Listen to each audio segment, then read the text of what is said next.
गरीब साध साध सब नेक हैं, आप अपनी ठोरे, जो सतलोक ले जाएंगे वो साधु कोई और।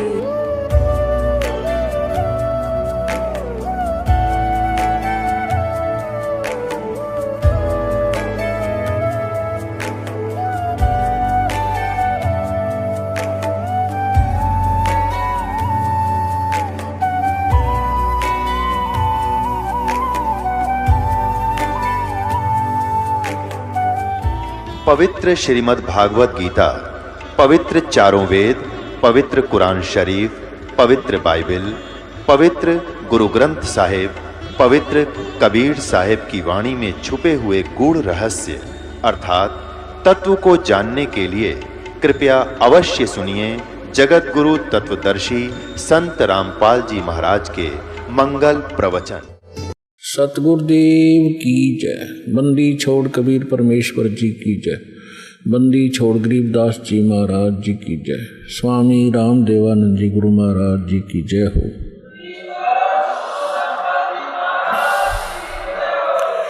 गरीब नमो नमो सतपुरुष को नमस्कार, गुरु के नहीं सुर नर मुनि जन साधुआं संतों सर्वस्वी नहीं। सतगुरु साहेब संत सब डंडो तुम प्रणाम, आगे पीछे मध हुए तिनको जा कुर्बान। नराकार निर्विषम काल जाल वैभंजनम निर्लेपम निज निर्गुणम अकल अनुबेशुंदनम। सोहम सुरति समाप्तम सकल समाना निर्तलय उज्ज्वल हिरंबर हरदमम बेपरवा अथा है वार पार निमज्जतम।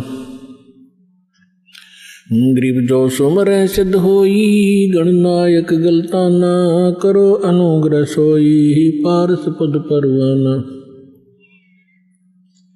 आदि गणेश मनाऊं गणनायक देवन देवा, चरण कमल लाऊं आदंत करूं सेवा। परम शक्ति संगीतम रिद्धि सिद्धि दाता सोई, अवगत गुण अतीतम सत्य पुरुष निर्वोही। जगदम्बा जगदीशम मंगल रूप मुरारी, तन मन अर्पों शेषम भक्ति मुक्ति भंडारी। सुर नर मुनि जन ध्यावे ब्रह्मा विष्णु महेशा, शेष सहस मुख गावे पूजय आद गणेशा। इंद्र कुबेर सरीखा वरुण धर्म राय ध्यावे, समर्थ जीवन जी का मन इच्छा फल पावे। 33 कोटि अधारा ध्यावे 88, उतरे बौदल पारा कट है यम की फांसी। 33 कोटि अधारा ध्यावे 88, उतरे बौदल पारा कट है यम की फांसी। गरीब कर जोरूं विनती करूं दोनों चरण पर शीश। गुरु जी राम देवानंद जी महाराज ने दियो नाम बख्शीश। कोटि कोटि सिजदा करूं कोटि कोटि प्रणाम। चरण कमल में राखियो में बंदी जान गुलाम। कुत्ता हूँ गुरुदेव का रामपाल दास का नाम। गले प्रेम की जेवड़ी ही जाखें चोभा जाऊं। तो करो तो बावड़ू, दूर दूर करो तो जाऊं। जो राखो तो ही रहूं, जो देव सुख।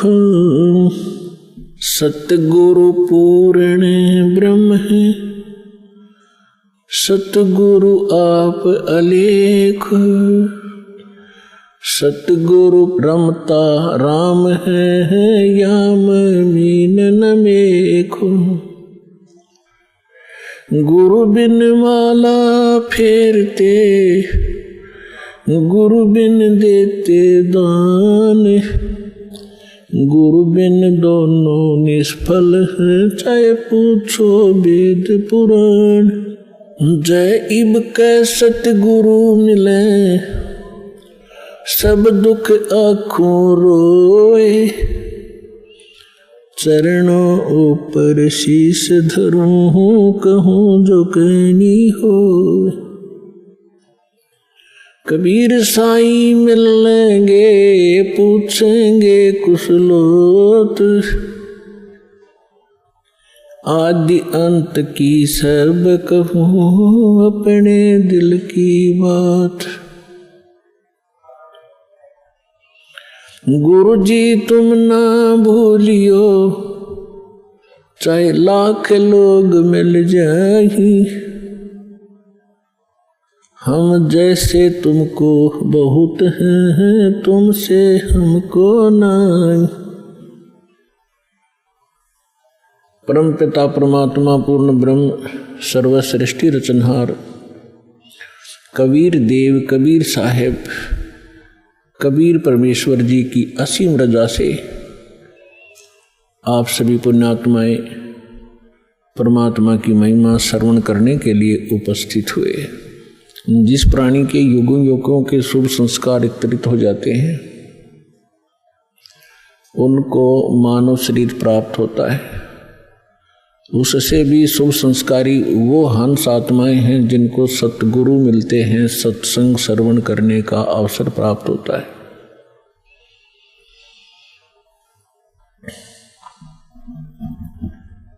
पुण्यात्माओं, आज तक हमें परमात्मा की ABC का भी ज्ञान नहीं था।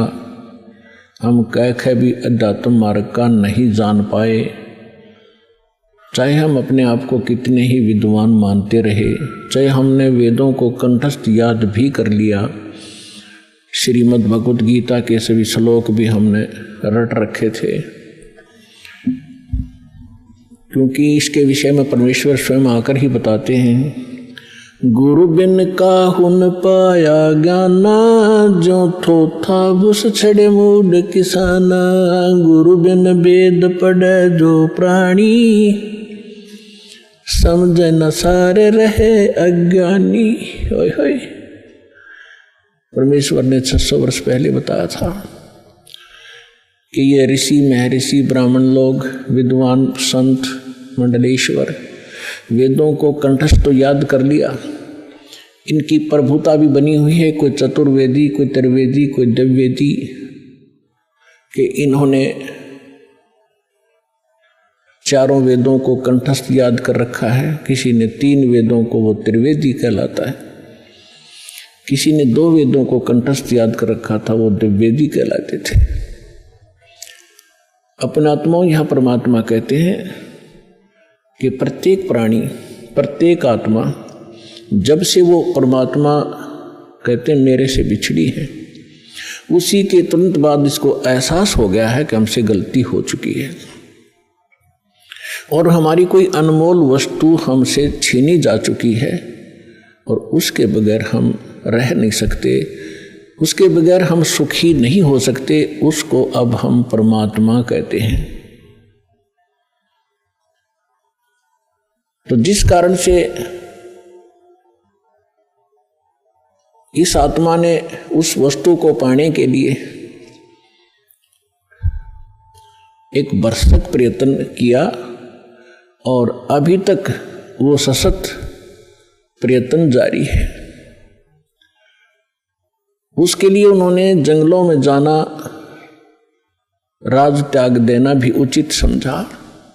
शरीर नष्ट हो जाए, गल जाए, तपस्या कर करके उन्होंने भगवान पाना ही चाहा पर नहीं मिला। उन्होंने चारों वेदों को कंठस्थ याद कर लिया, पढ़ने लगे थे परमात्मा को खोजने के लिए, फिर वो याद हो गए, क्योंकि पहले शांत स्वभाव के लोग होते थे, वर्तमान की हाहाकार नहीं थी, बार बार के रिपीटेशन से, आवर्ती से ये कंठस्थ हो जाते हैं। तो उन्होंने चारों वेदों को याद कर लिया और कोई भी कहीं बोलता तो वो तुरंत उसके अध्याय और मंत्र को तुरंत सुना देता, जिस कारण से वो प्रभुता प्राप्त हो गए और जब प्राणी को प्रभुता प्राप्त हो जाती है, परमात्मा से कोसों दूर हो जाता है, क्योंकि जीव साहब नहीं हो सकता, परमात्मा ही साहब है। अब आप देखते हो हम कितने अज्ञानी हो गए। हम छोटी सी पोस्ट प्राप्त कर लेते हैं, यदि हम कोई सीधा नाम पुकारता है तो हमें दुख होता था, और हमें साहब बोलता तो हम प्रसन्न होते थे, छाती फूल जाती है। इस ज्ञान से पता चलेगा कि साहब क्या है और जीव क्या है। तो कहने का भाव यह है कि वो वेदों के कंठस्थ करने वाले इतने प्रभु बन गए, उनको ब्राह्मण कहने लगे। ब्राह्मण का अर्थ होता ब्राह्मण सोए जिन ब्रह्म पहचाना। ब्राह्मण सोए जो ब्रह्म पहचाने। ब्रह्म माने भगवान, परमात्मा को पहचाने अपने आत्मा यहाँ, क्योंकि ये दातम मार्ग है। पहली कक्षा के बालक भी आते हैं तो ब्रह्म का अर्थ ये ना समझ लेना कि निरंजन ज्योति काल है, नहीं। ब्रह्म का अर्थ वैसे प्रभु होता है, भगवान होता है, राम कहो, साब कहो, ब्रह्म कहो। लेकिन जैसे हम पूर्ण परमात्मा कहते हैं, पूर्ण ब्रह्म कहते हैं, इसका मतलब कोई इनकम्प्लीट ब्रह्म भी है।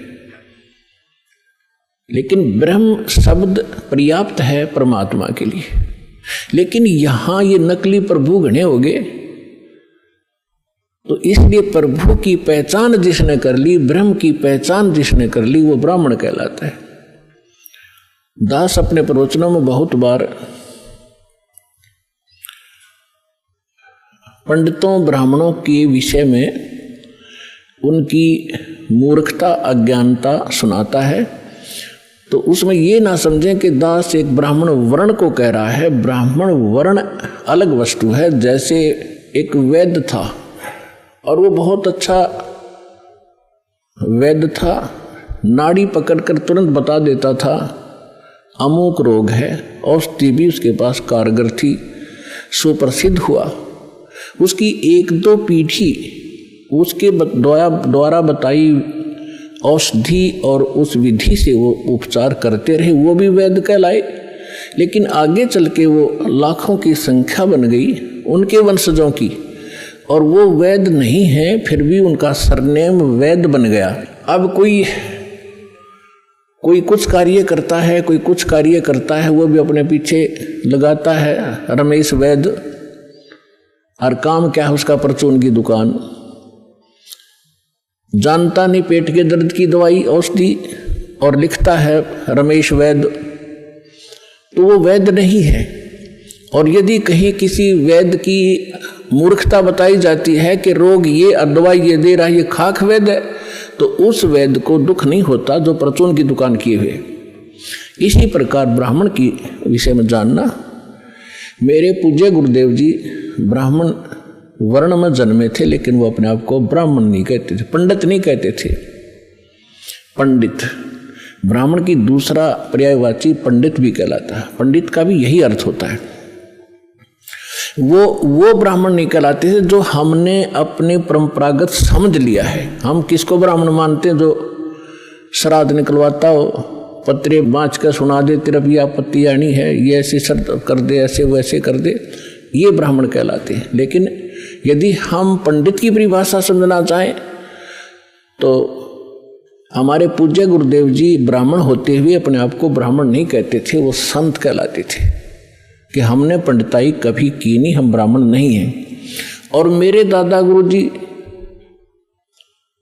छावला गांव दिल्ली के अंदर, दिल्ली स्टेट में एक छावला गांव है नजफगढ़ के पास, वहाँ के वो जाट थे।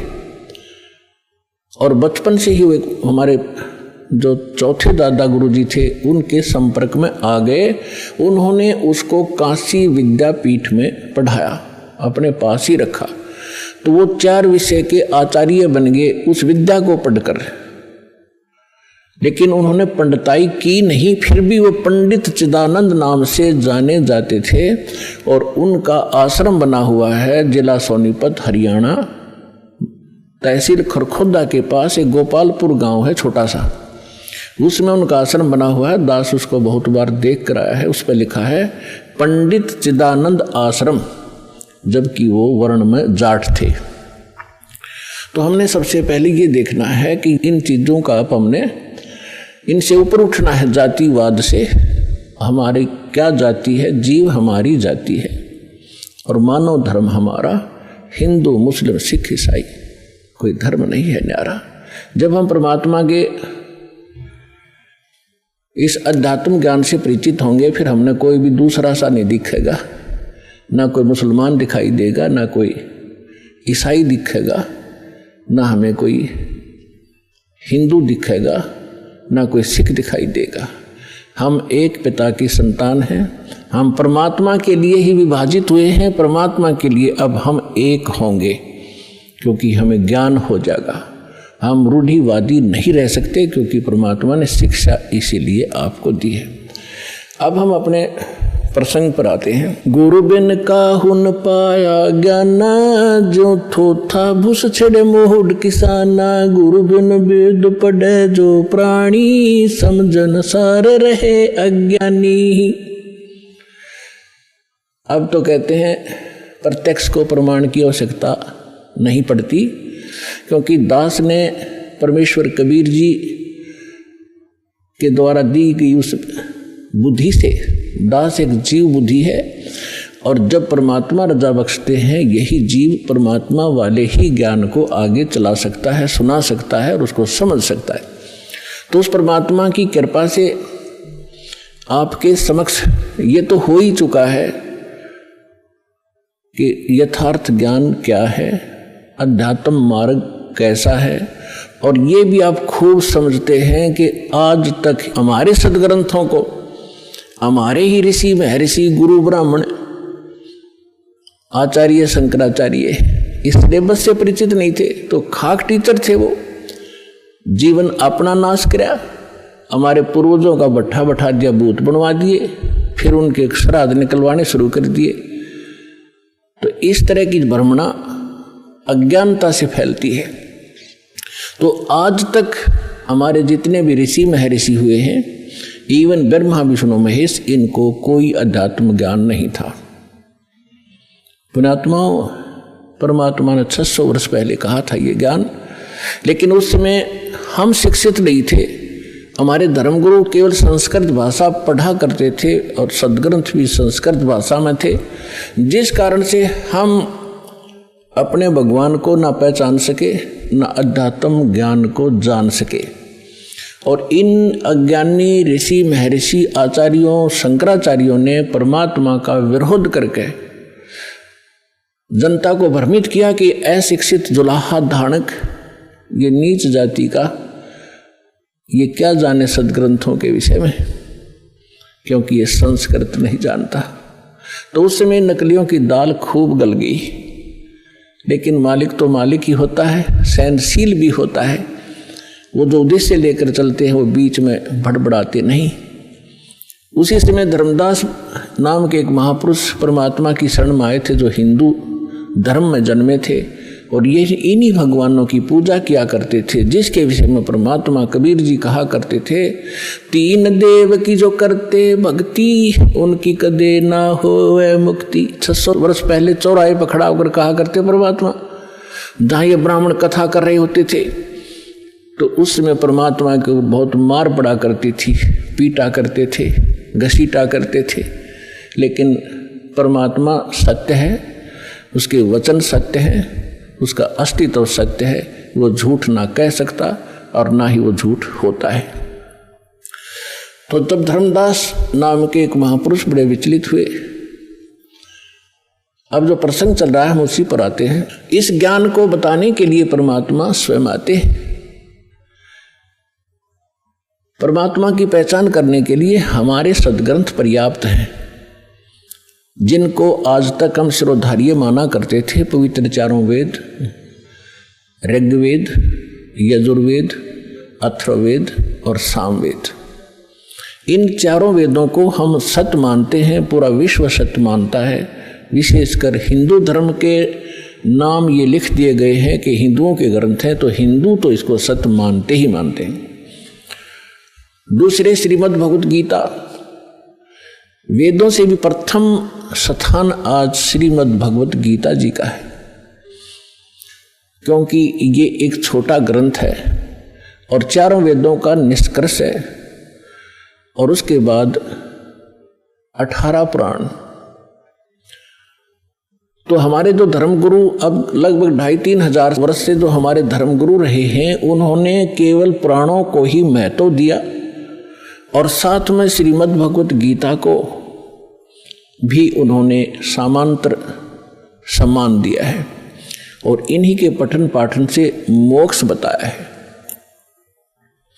और उन्होंने ये भी कहा है कि हम जो ज्ञान दे रहे हैं इन्हीं ग्रंथों के आधार से दे रहे हैं। तो पुण्यात्माओं, परमात्मा को पहचानना पड़ेगा।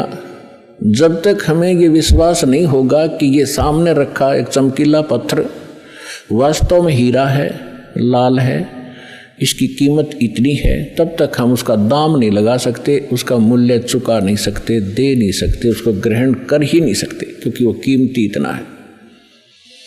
इसी प्रकार जब तक हम परमात्मा को नहीं पहचानेंगे और हमें दृढ़ विश्वास नहीं होगा कि सचमुच ये है भगवान, तो तब तक हम दृढ़ नहीं होंगे, उसकी कीमत दे नहीं सकेंगे, अर्थात हम उसको प्राप्त नहीं कर सकते। तो उसके लिए हमने सबसे पहले हमने ये जानना होगा, दृढ़ निश्चय करना होगा कि जिस परमात्मा को हम प्राप्त करने के लिए प्रयत्न करेंगे, उसके लिए जो भी कीमत हमने देनी पड़ेगी वो देंगे, तो वास्तव में वो परमात्मा है भी कि नहीं। तो उसकी पहचान के लिए हमने कोई आधार बनाने पड़ेंगे। उसके लिए आधार क्या है? सर्वप्रथम हमारे सद्ग्रंथ। वैसे तो सर्वप्रथम हम मानते हैं प्रत्यक्ष दृष्टा को, लेकिन फिर भी हम अपने उस थ्योरी को हम नकारा नहीं कर सकते, जिसको आज तक श्रोधार्य मानते रहे और सत्य मानते रहे। तो हम पहले थ्योरी फिर प्रैक्टिकल दोनों से हम सिद्ध कर लेंगे कि सचमुच कौन है परमात्मा। तो इसके लिए हमने सबसे पहले अपने सद्ग्रंथों की थ्योरी को देखेंगे कि उनमें क्या लिखा है, और फिर प्रैक्टिकल। जब दोनों एक जैसा रिजल्ट देंगे तो ही इज गॉड, वो परमात्मा है। तो पुण्यात्माओं, श्रीमद् भगवत गीता अध्याय नंबर 4 के श्लोक नंबर 32 में 32 में कहा है कि अर्जुन, मैंने अभी आपको अध्याय नंबर 4 के श्लोक नंबर 25 से लेकर 30 तक जिन साधकों और साधनाओं की जानकारी दी है, और वो साधक चाहे कोई देवी देवताओं को पूजता है, उसी को सत्य मानता है, पापनाशक जानता है, कोई स्वाध्याय करता है, कोई तीक्ष्ण अहिंसावादी व्रत ही करके मुंह पर पट्टी बांध के नंगे पैरों घूम कर अपनी साधना को सही मान रहा है। चौथे अध्याय के 32वें श्लोक में कहा है कि इन यज्ञों माने धार्मिक अनुष्ठानों की जानकारी ब्रह्मणे मुखे सच्चिदानंद घन ब्रह्म ने अपने मुख कमल से बोली है। पुण्यात्माओं, दास ने एक शब्द बोला था, गुरु बिन काहुन पाया ज्ञान, जो थो था भूस छिड़े मूड किसाना, गुरु बिन वेद पढ़े जो प्राणी, समझन सार रहे अज्ञानी। श्रीमद् भगवत गीता चारों वेदों का निष्कर्ष है। चौथे अध्याय के 32वें श्लोक में यहाँ एक ब्रह्मणे मुखे शब्द है। इस ब्रह्मणे मुखे शब्द का हमारे अनुवादकर्ताओं ने इस दास से पहले जो अनुवाद दास ने किया है, गहरी नजर गीता में एक पुस्तक बनाई है, यानी उसका अनुवाद समझो श्रीमद् भगवत गीता का अनुवाद है, उसका नाम लिखा है गहरी नजर गीता में। इससे पहले जितने महापुरुषों के आप अनुवाद उठाकर देखोगे उसमें क्या लिख रखा है, वेद की वाणी में। ब्रह्मणे मुखे का अर्थ किया है वेद की वाणी, और इन्हीं अनुवादकर्ताओं ने 17वें अध्याय के 23वें श्लोक में इसी ब्रह्मणे का अर्थ किया है सच्चिदानंद घन ब्रह्म। वो यथार्थ अनुवाद है, वो सही अर्थ है। यहाँ ये विचलित हो गए, तो ये विद्वान नहीं थे, इसलिए इन्होंने अनुवादों का अड़ंगा कर दिया। अपनी ओछी सोच से अर्थ भी अनर्थ कर दिए। ब्रह्म का अर्थ भगवान होता है, तो ब्रह्म का अर्थ कोई वेद करता है तो महामूर्ख है।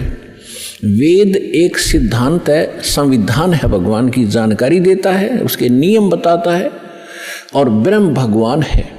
जैसे एक राजा है, राजा का संविधान है, वो उसके नियमों का, उसके अंदर उसके सारे नियम लिखे हुए हैं, कैसे एक प्रजा को रहना चाहिए, क्या अपराध है, कैसा ना करना चाहिए। और कहीं पर कोई राजा का अर्थ और संविधान लिख दे तो वो अर्थ ठीक नहीं कर रहा, अनर्थ कर रहा है। इसी प्रकार यहाँ ब्रह्म ने माने सच्चिदानंद घन ब्रह्म, और मुखे अपने मुख कमल से बोली गई वाणी में विस्तार से कहे हैं। सच्चिदानंद घन ब्रह्म ने अपने मुख कमल से बोली उस अमृत वाणी में उन धार्मिक युगों की जानकारी, अनुष्ठानों की जानकारी विस्तार के साथ कही है, और उसको तत्व ज्ञान कहते हैं। और उसको जानने के बाद तो सभी कर्मों से मुक्त हो जाएगा। अब गीता ज्ञान दाता कौन है? ये ब्रह्म है। जैसे दास ने शब्द सबसे पहले ये बोला था कि ब्रह्म शब्द पर्याप्त है, लेकिन ब्रह्म का अर्थ भगवान कहो, साब कहो, राम कहो, तो ये सत्संग एक ऐसा जटिल समस्या बन गई, जो अध्यात्म मार्ग कि दास यदि किसी पॉइंट को कच्चा छोड़ के आगे चलेगा तो प्रथम बार सुन रहा भक्त कुछ नहीं समझ पाएगा। इसलिए एक ये सामूहिक लेक्चर दिया जाता है आध्यात्मिक टीचर होने के नाते, तो उसमें ये ध्यान रखा जाता है कि शायद प्रथम कक्षा के बच्चे भी आए हैं जो पहली बार दीक्षा लेने आए, और किसी के वैसे कहने से वैसे भी श्रोता बन कराते हैं। तो ये इसलिए यहाँ थोड़ा सा डिफाइन करेंगे। जैसे साहब कहो, ब्रह्म कहो, राम कहो, गॉड कहो, अल्लाह कहो, खुदा कहो, ईश कहो, ब्रह्म कहो। अब जैसे एक तहसीलदार भी साहब है, प्रभु है, स्वामी है अपने विभाग का। ऐसे ही आगे चले, हम थोड़े शॉर्ट में बताऊंगा। जैसे डिप्टी कमिश्नर भी साहब है, मंत्री भी साहब है, मुख्यमंत्री भी साहब है। आप अंडरस्टूड, आपको खूब समझते हो आप कि ये साहब कितने सतर के हैं। और प्रधानमंत्री भी साहब कहलाते हैं, और राष्ट्रपति जी भी साहब ही कहलाते हैं। तो इसे समझ लेना। तो ये इसलिए ब्रह्म, अब जैसे मुख्यमंत्री जी हैं, ये एक क्षेत्र के मालिक हैं, स्वामी है, ये पूर्ण स्वामी नहीं है, पूरे भारत के स्वामी नहीं है। इसी प्रकार यहाँ जो ब्रह्म शब्द है, ये ब्रह्म है 21 ब्रह्मांड का स्वामी। इसको ज्योत स्वरूपी निरंजन गीता अध्याय नंबर 4 के श्लोक नंबर 32 में स्वयं कहता, मैं काल हूँ, ये काल ही है। और काल भी स्वामी है। जैसे एक जेल का सुप्रिटेंडेंट, वो जेल का स्वामी है और सुप्रिटेंडेंट साहब भी है, ऐसे ही ये काल साहब है, 21 ब्रह्मांड का स्वामी है, या एक जेल है, ये जेल का सुप्रिटेंडेंट साहब है, ये समझ लो। तो ऐसी ऐसी इसने 21 जेल बना रखी है, एक ब्रह्मांड भी ये जेल है। तो ऐसे ये 21 ब्रह्मांड का साहब है, ये ब्रह्म है, लेकिन ये कंप्लीट ब्रह्म नहीं है, ये पूर्ण ब्रह्म नहीं है, इसलिए ब्रह्म शब्द बोला गया। तो यहां प्रत्येक इसके अंग को हमने समझने के लिए ऐसे करना पड़ेगा। तो इस ब्रह्म ने श्रीमद् भगवद गीता का ज्ञान श्री कृष्ण जी में प्रवेश करके, जैसे को प्रेत बोलती है किसी के अंदर, ऐसे बोला। ऐसे ही इस काल ने एक ब्रह्मा कुमारी पंथ चलाया अभी 100 वर्ष पहले लगभग, और उसमें एक प्रेत आता है, वो कहता अहम ब्रह्मास्मि, मैं ब्रह्मा हूँ। कभी कहता है अहम शिवोहम, मैं शिव हूँ। ये एक प्रेत का चलाया हुआ है, और वो प्रेत कभी ब्रह्मा की पदवी पर था। जैसे कोई गांव का प्रधान सरपंच रिटायर हो जाता है, उसको अगली बार नियुक्त नहीं किया जाता, तो लोग फिर भी उसको सरपंच साहब कहते हैं, प्रधान साहब बोलते हैं, वो राज्य रह रहे। और वो भी कहीं मिलता है, कोई कहता भी कौन है, फलाना सरपंच हूँ, और जब वो सरपंच नहीं होता। तो ऐसे ही दास ने कबीर परमात्मा से प्राप्त उस ज्ञान को आगे बढ़ाया है, as it is, as a tape recorder. Das का इसमें इतना ही योगदान है कि दास को परमात्मा का जो अंतःकरण टेप रिकॉर्डर ठीक कर दिया उस परमेश्वर कबीर जी ने, और उसमें अपना ज्ञान भर दिया। दास बोल कर सुना रहा है रिकॉर्ड करके, इतना सा योगदान है। तो ऐसे दास बहुत बार बताता है आपको कि ये ब्रह्मा विष्णु महेश जो वर्तमान में यहाँ 3 लोक के एक एक विभाग के मिनिस्टर हैं, साहब हैं, इतने राम हैं, इतने भगवान हैं, ये इनकी भी मृत्यु होगी और ये मृत्यु को प्राप्त होकर आम जीव की तरह 84 लाख योनियों में, प्रेत योनियों में भटक रहे होंगे, और अन्य पुण्य आत्माओं को फिर से काल अपनी दुर्गा पत्नी से जन्म दे करके उस पदवी पर बैठा देता है। तो उनमें से ये पंथ चलाने वाला जो ब्रह्माष्टमी में शिवोष्टमी, तो ये वो भूत है जो कभी ब्रह्मा के पद पर रहा है, अब उसका अस्तित्व कुछ नहीं, वो रिटायर्ड सरपंच समझ लो, एक्स सरपंच, अब उसका कोई अस्तित्व नहीं। तो वो बोलकर उसने वो पंथ चला दिया। आज भी उसकी मुरली सुनकर, वो भूत की बात सुनकर एक बहुत बड़ा जनसमूह अपना जीवन नाश कर रहा है। दास का प्रयत्न किसी की निंदा करना नहीं, दास का प्रयत्न है कि सभी हम एक परमात्मा के बालक बच्चे हैं, बहन बेटी भाई, और उसको उस काल ने ये जाल फैला रखा है कि मैं इतने पंथ चला दूंगा नकली कि कोई समझ नहीं सकेगा ओरिजिनल पंथ कौन सा है। तो दास ऐसा प्रयत्न कर रहा है कि जैसे पहले के, अभी बहुत बार होती रहती हैं घटनाएं कि कोई 500,000 के नोट नकली छाप देता है और सरकार को जो पता चलता है तो दोनों ओरिजिनल और डुप्लीकेट दोनों के दोनों मीडिया के माध्यम से, समाचार पत्रों के माध्यम से उनकी पहचान कराई जाती है कि ये इस टाइप का डुप्लीकेट है, ये ओरिजिनल है। तो सरकार निंदा नहीं कर रही होती, एक महापरोपकार करती है। तो दास का यही प्रयत्न समझ लेना कि हमारे जो यथार्थ सदग्रंथ हैं वो तो हमारे ओरिजिनल नोट हैं, ओरिजिनल सदग्रंथ हैं, और उसके अतिरिक्त कोई अनुभव बता रहा है, कोई मार्ग चला रहा है, वो डुप्लीकेट है, वो हानि हो रही उनके जीवन की। तो दास ने कोई शौक नहीं है किसी की, इसको आप आलोचना का नाम देते हो तो आपकी बुद्धि अच्छी नहीं है, आपको अध्यात्म ज्ञान नहीं है। तो इसी प्रकार ये काल ने स्वयं, इसमें श्री कृष्ण जी के अंदर स्वयं काल प्रवेश कर गया। श्री कृष्ण भी ये 3 लोक के प्रभु हैं, एक विभाग के, इसके अंदर आम प्रेत नहीं प्रवेश कर सकता, इनके अंदर, इनमें इतनी पावर होती है। तो उनके अंदर काल स्वयं आया और उसने गीता का ज्ञान दिया। तो यहाँ ब्रह्म बोल रहा है इस गीता को, अब हम परम अक्षर ब्रह्म कहेंगे, उसको पूर्ण ब्रह्म कहेंगे, जो इससे अन्य परम शक्ति है, और उसको हमने पाना है। अब क्या कहा है कि वो सच्चिदानंद घन ब्रह्म ने अपने मुख कमल से, गीता ज्ञानदाता स्वयं कह रहा है, उस धार्मिक अनुष्ठानों की जानकारी विस्तार के साथ कही है, और उसको तत्व ज्ञान कहते हैं। और उस ज्ञान को प्राप्त करके प्राणी सभी कर्मों से मुक्त हो जाता है, उसका वो छुटकारा पा लेता है, उसका पुनर्जन्म नहीं होता। चौथे अध्याय के 34वें श्लोक में कहा कि अर्जुन, उस तत्व ज्ञान को जो परमात्मा स्वयं आकर अपने मुख कमल से वो वाणी बोलता है, वो तत्व ज्ञान है। उस तत्व ज्ञान को, उसको सूक्ष्म वेद भी कहा है। उस तत्व ज्ञान को तू तत्वदर्शी संतों के पास जाकर समझ, उनको दंडवत प्रणाम करने से, कपट छोड़कर सरलता पूर्वक प्रसन्न करने से वो तत्वदर्शी संत तुझे उस परमात्म तत्व का अर्थात तत्व ज्ञान का उपदेश करेंगे।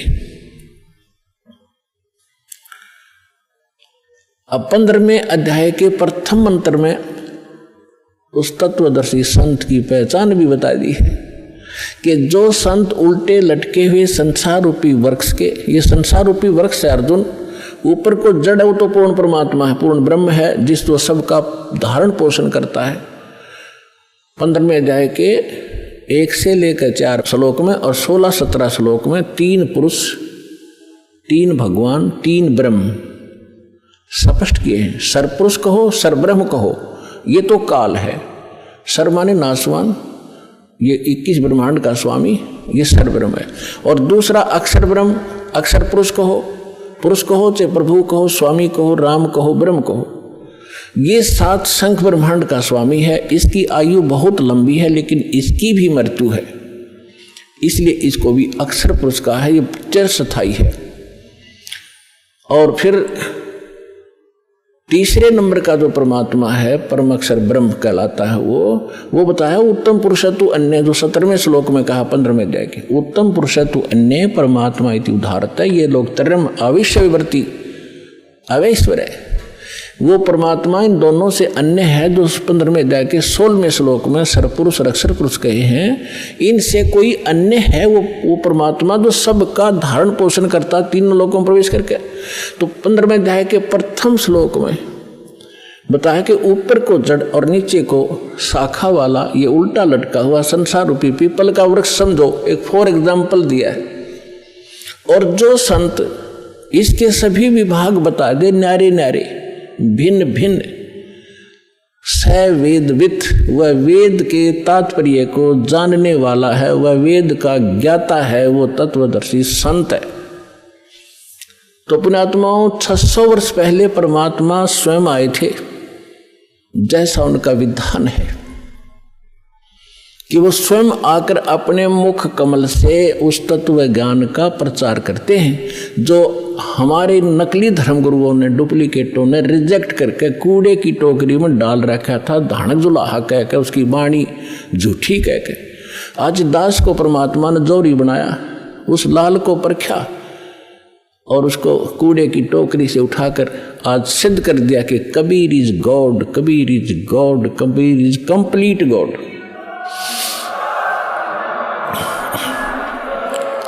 और जिसको पाकर उसके बच्चे आज धनी हो रहे हैं, अध्यात्म मार्ग से वो पूर्ण, अध्यात्म धन से वो परिपूर्ण होते जा रहे हैं, जो उनका सुख का मूल है। और शास्त्र विरुद्ध साधना दुख की मूल होती है, जो आज तक हम सभी करते रहे। अब जो प्रसंग चल रहा है उसी पर आते हैं कि परमात्मा ने 600 वर्ष पहले आकर कहा था, अक्षर पुरुष एक पेड़ है, निरंजन वाकी डारे, तीनों देवा शाखा है, भाई पात रूप संसारे। अक्षर पुरुष एक पेड़ है, सरपुरुष वाकी डार, और तीनों देवा उसके आगे शाखा हैं, ये पात रूप संसार।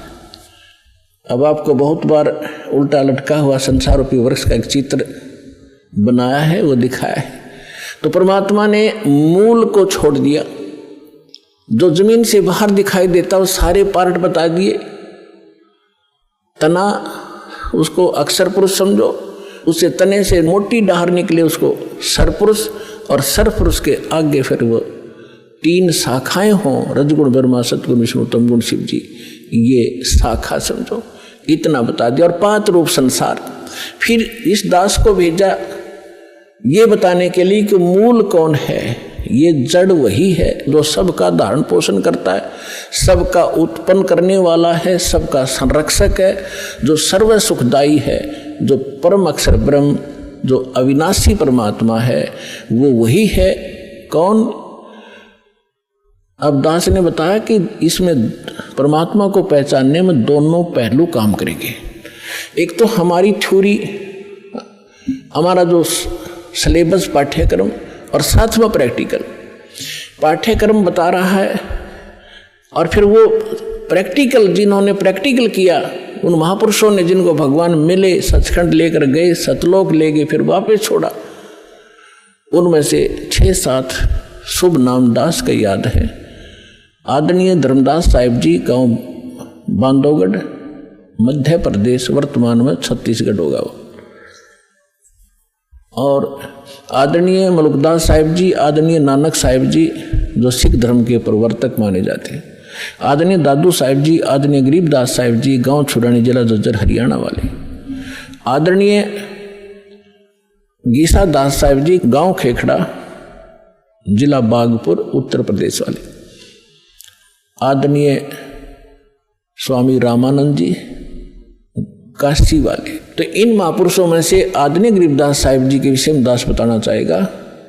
उन्होंने कहा कि हम सुल्तानी नानक तारे दादू को उपदेश दिया, जात जुलाहा भेद न पाया वो काशी माहे कबीर हुआ। अनंत कोट ब्रह्मांड का एक रति नहीं भारे, सतगुरु पुरुष कबीर हैं ये कुल के सिरजनहारे। तो वो जड़ है उस संसार रूपी वृक्ष की, वो कबीर है। कबीर परमात्मा कौन? उसको परम अक्षर ब्रह्म कहो, उसको सत्य पुरुष कहो, अमर पुरुष कहो, उसे परम पुरुष कहो, उसे परम अक्षर ब्रह्म कहो, उसे परम अक्षर पुरुष कहो। ये उनके उपमात्मक नाम है। वास्तविक नाम उस परमात्मा का कबीर देव है। उसको अल्लाहु अकबर कहो, कबीर देव, कबीर साहब, अल्लाहु अकबर, कबीर भगवान, अल्लाह माने भगवान, अकबर अकबरी, अकबीर कबीर, ये कबीर को ही अपभ्रंश करके अकबर बोलते हैं। जैसे हम कबीरू बोल देते हैं, कबीरा बोला करते थे। जैसे गरीबदास जी को गांव वाले गरीबू कहा करते थे। तो ऐसे हम अपभ्रंश करके अपने नाम रख लेते हैं। उनका वास्तविक नाम है कबीर देव, अल्लाहु अकबर, अल्लाह कबीर, गॉड कबीर। अब जो प्रसंग चल रहा था उसी पर आते हैं कि वो परमात्मा स्वयं यहाँ आते हैं। अब इसमें दोनों पहलू साथ चलेंगे कि जिनको भगवान मिले उन्होंने प्रैक्टिकल किया, और जो हमारे सदग्रंथ आज तक हमें ज्ञान दे रहे थे, हमारे धर्मगुरु समझ नहीं सके, वो हमारा दुर्भाग्य और उनका भी दुर्भाग्य कहेंगे, क्योंकि वो उनकी बुद्धि काल के वश थी। अब हम सतगुरु शरण में आ गए तो हमारे ऊपर काल की जकड़ नहीं रही, इसलिए आप इस ज्ञान को समझ रहे हो। जिस दिन आपका नाम खंड हो जाएगा, यहाँ से कनेक्शन कट गया, परमात्मा का पंजा आपसे उठ जाएगा, आपको यही शब्द कड़वे लगने लग जाएंगे, और ये हमारे यहाँ भक्त भी आपको बुरे बुरे दिखाई देंगे, क्योंकि काल प्रवेश कर जाएगा, आपकी बुद्धि को भ्रष्ट कर देता है। आज तक ब्रह्मा विष्णु में इसकी गांठ बांध रखी, इसने चक्कर बांध रखा, समझने नहीं दिया। आपकी क्या औकात, आप इस मालिक की शरण से दूर होकर आप सुखी हो जाओगे। जून का महीना हो और एसी रूम से बाहर निकल कर कोई सुखी हो सकता है? चाहे शराब पी कर चाहे निकले जा बाहर, गली में पड़ा रहो, बेशक वो कहा रहो शराब के नशे में मैं बहुत सुखी हूँ, अब सुखी हूँ, खाक सुखी है, रेत में पड़ा पसीने आए पड़े, झागा रहे मुख में। तो ऐसी दशा उन लोगों की जो भगवान से दूर हटकर इस काल के खेमे में खेल खेल रहे हैं। चाहे वो भक्ति कर रहे हैं, वो भक्ति भी नकली, या संसारिक सुख प्राप्त करने के लिए को प्रयास कर रहे हैं, क्योंकि इस काल की साधना से सुख हो ही नहीं सकता। सुख होगा तो इस परमात्मा की ही रजा से, साधना से होगा। आदरणीय गरीबदास साहिब जी ने प्रैक्टिकल बताया कि अजब नगर में ले गए हमको सतगुरु आने, अजब नगर में ले गए हमको परमेश्वर आने, आन माने आके, अजब नगर में ऐसे अजब कमाल के लोक में लेकर गए भगवान मुझे खुद आकर के, और जल के बिंब अगाध गति हम सूते चादर ताड़े। है अजब नगर में ले गए हमको सतगुरु आण, यानी वो सतगुरु भी हैं, वो भगवान भी हैं। जो सतगुरु होता है, सच्चा ज्ञान जो देता है भगवान ही देता है, भगवान ही सच्चा ज्ञान दे सकता है। तो उनको सीधे भगवान मिले थे, सतगुरु कहो चाहे परमेश्वर कहो। अजब नगर में ले गए हमको परमेश्वर आने, आन माने आके, ये हमारी देसी भाषा हरियाणा की लैंग्वेज में लिखा ग्रंथ है। और जल के बिंब अगाध गति वहाँ सूते चादर तान, चादर तान के सोना, यानी कति निश्चिंत हो जाना, बेफिक्र होकर सोना। एक मुहारा है यहाँ देसी कि अच्छा चादर तान के सोया है, सारे काम कर लिए। तो इस तरह कहते हम तो निश्चिंत हो गए कि साधना हमारी सत भगवान मिल गए, आँखों सतलोक देख लिया, सत साधना करते रहेंगे, गलती हम करें नहीं, हम निश्चिंत हो गए। हमारे अंदर कोई अब शंका नहीं रही कौन भगवान है और क्या उसको प्राप्त करने का मेथड है, वो सब कंप्लीट प्राप्त हो गया, आँखों देखा। तो दास आपको इतना दृढ़ करना चाहता है। देखो, माता पिता अपनी बिटिया का विवाह करते हैं तो वो जाकर लड़के वाले का घर भी देखते हैं, उसकी प्रॉपर्टी से भी परिचित होते हैं, अन्य थर्ड पर्सन से भी पूछते हैं। फिर वो आकर घर बताते हैं कि हम जो लड़का देख कर आए हैं उसके ये बिजनेस है, उसके ये व्यापार है, इतनी उसको प्रॉपर्टी है। तो लड़की को कोई डाउट नहीं होता क्योंकि पिता बता रहा है। थर्ड पर्सन कहे तो शायद शंका हो जा। तो इसी प्रकार उस परम पिता ने आके आपको ज्ञान दिया है कि जहाँ तुम जाओगे वहाँ क्या क्या सुख सुविधाएं हैं, तो आपको डाउट नहीं रहना चाहिए। और फिर साथ के साथ अपने गवाह भी तैयार कर रखे। ये लड़की यूँ कह मैं जाकर देख कर आऊँगी तो वह भी एक बात है, देखा पिताजी झूठ नहीं बोल रहे। तो इसी प्रकार आप जी ने एक नेक भक्त का भी आचरण एक दिखाना है कि जो दास बोल रहा है वो किसी डूम भाट के गीत नहीं है, गॉड गिवन स्पिरिचुअल नॉलेज है, एच इट इज, जो भगवान ने बताया। और जिन महापुरुषों को भगवान मिले उन्हें जो का तो सेकंड किया, हमारे सदग्रंथ बता रहे। अब आपको श्रीमद् भगवद गीता से परिचित कराया, और विशेषकर हिंदू समाज तो जो भगवान की तरफ में पहले से लगे हैं तो उन्होंने तो गीता का पाठ रोज कर ही रखा तकरीबन। दास एक बार 2003 के अंदर उदयपुर के अंदर सत्संग कर रहे थे, थोड़ी सी संगत होती थी, और हमारे पास एक प्रोजेक्टर सिस्टम हमने किया था और टीवी पर दास दिखा रहा था, बता रहा था। एक बहन सुन रही थी, उसमें प्रोजेक्टर सिस्टम नहीं था, केवल टीवी ही पर हम दिखा रहे थे। टीवी पर थोड़ी बहुत दूर दिखा करते, थोड़े आदमी बैठा करते। उसके तुरंत बाद हमने प्रोजेक्टर ले लिया था भक्तों ने। तो सत्संग कर रहा था, उसमें बताया सारा कुछ, गीता को दिखाया। फिर मैं नीचे आकर एक चारपाई डली थी, उस पर बैठ गया। 10-20 भगत, कुछ शंका समाधान वाले, कुछ दीक्षा के इच्छुक आकर बैठ गए। तो एक बहन कहने लगी, जी मैं तो व्रत करती हूँ, शुक्रवार का मैं छोड़ूंगी नहीं। मैंने कहा, बहन आप गीता को मानते हो? कहा गीता डेली पढ़ती हूँ। मैंने कहा 6 अध्याय के 16वें श्लोक में गीता जी में लिखा है कि अर्जुन, ना तो ये साधना, ये योग आदि खाने वाले की सफल हो सकती, और ना बिल्कुल न खाने वाले की, बिल्कुल ना खाना, व्रत रखना। और ना ज़्यादा जागने वाले की, लोग दिखावा नहीं होगा मैं 4-2 बजे उठ लेता हूँ, प्रसाद ना करता हूँ और सोता ही नहीं रात में, नहीं। नाम उठत ना हम बैठत, नाम सोवत जागवे, नाम खाते नाम पीते, नाम सेती लागवे। ठीक है, जो वृद्ध हैं जिनको काम नहीं, किसी टाइम उठो और बैठो करो सेवा साधना, लेकिन सारा दिन मेहनत करने वाला आदमी कैसे उठ लेगा? 2 बजे 10 बजे सोया हुआ, या 11 बजे सोने पाओ आजकल। तो कहने का भाव यह है कि ना घना जागने वाले का और ना घना ज़्यादा सोने वाला भी मूर्ख है। संध्या पढ़कर सोया उठ 9 बजे, वो क्या भक्ति करेगा? तो कहते सब संयम रखो, सबके अंदर संयम, हर तरह का संयम रखकर साधना करने से होता है। तो मैंने इतना ही कहा था कि गीता अध्याय नंबर 6 के श्लोक 16 में बोले जी बिल्कुल सही है, और मैं रोज पढ़ती थी। आज बुद्धि खुली है मेरी। माँ बेटी, आज तक तुम्हारी बुद्धि काल न जकड़ रखी थी, रोज पढ़ा करते। मोती मुक्ता दर्शत नाही, ये जग है सब अंदरे, दिखत के तो नैन चश्म इनका फेरा मोतिया बिंदरे। ये बड़े विद्वान पंडित थे, बड़े लय ला कर गीता का पाठ करा करते थे, बड़ी मधुर वाणी से श्लोकों का उच्चारण किया करते थे 1 घंटे तक। तो खाक था उनके पास, मोतिया बिंद था, उसको पता नहीं इसमें बोल क्या रखा, तुम कर क्या रहे हो। तो आज दास तो बता रहा है कि बुद्धिमान भक्त हैं और इन्होंने गीता और इनको खूब पढ़ा हुआ है, और परमात्मा की शरण में आने से आपकी बुद्धि ओपन हो जाती है, काल का प्रेशर प्रभाव हट जाता है, आप खूब आसानी से सोच लेते हो और समझ सकते हो। तो गीता के अंदर जो दास ने प्रमाण दिए, विशेषकर हिंदू समाज जिनसे खूब परिचित है कि ऐसा ही लिखा है, लेकिन समझ नहीं सके थे। आप विद्यार्थी, अगर विद्यार्थी सिलेबस समझ ले तो फिर टीचर की क्या आवश्यकता है, फिर आप पे पढ़ जाते सारे।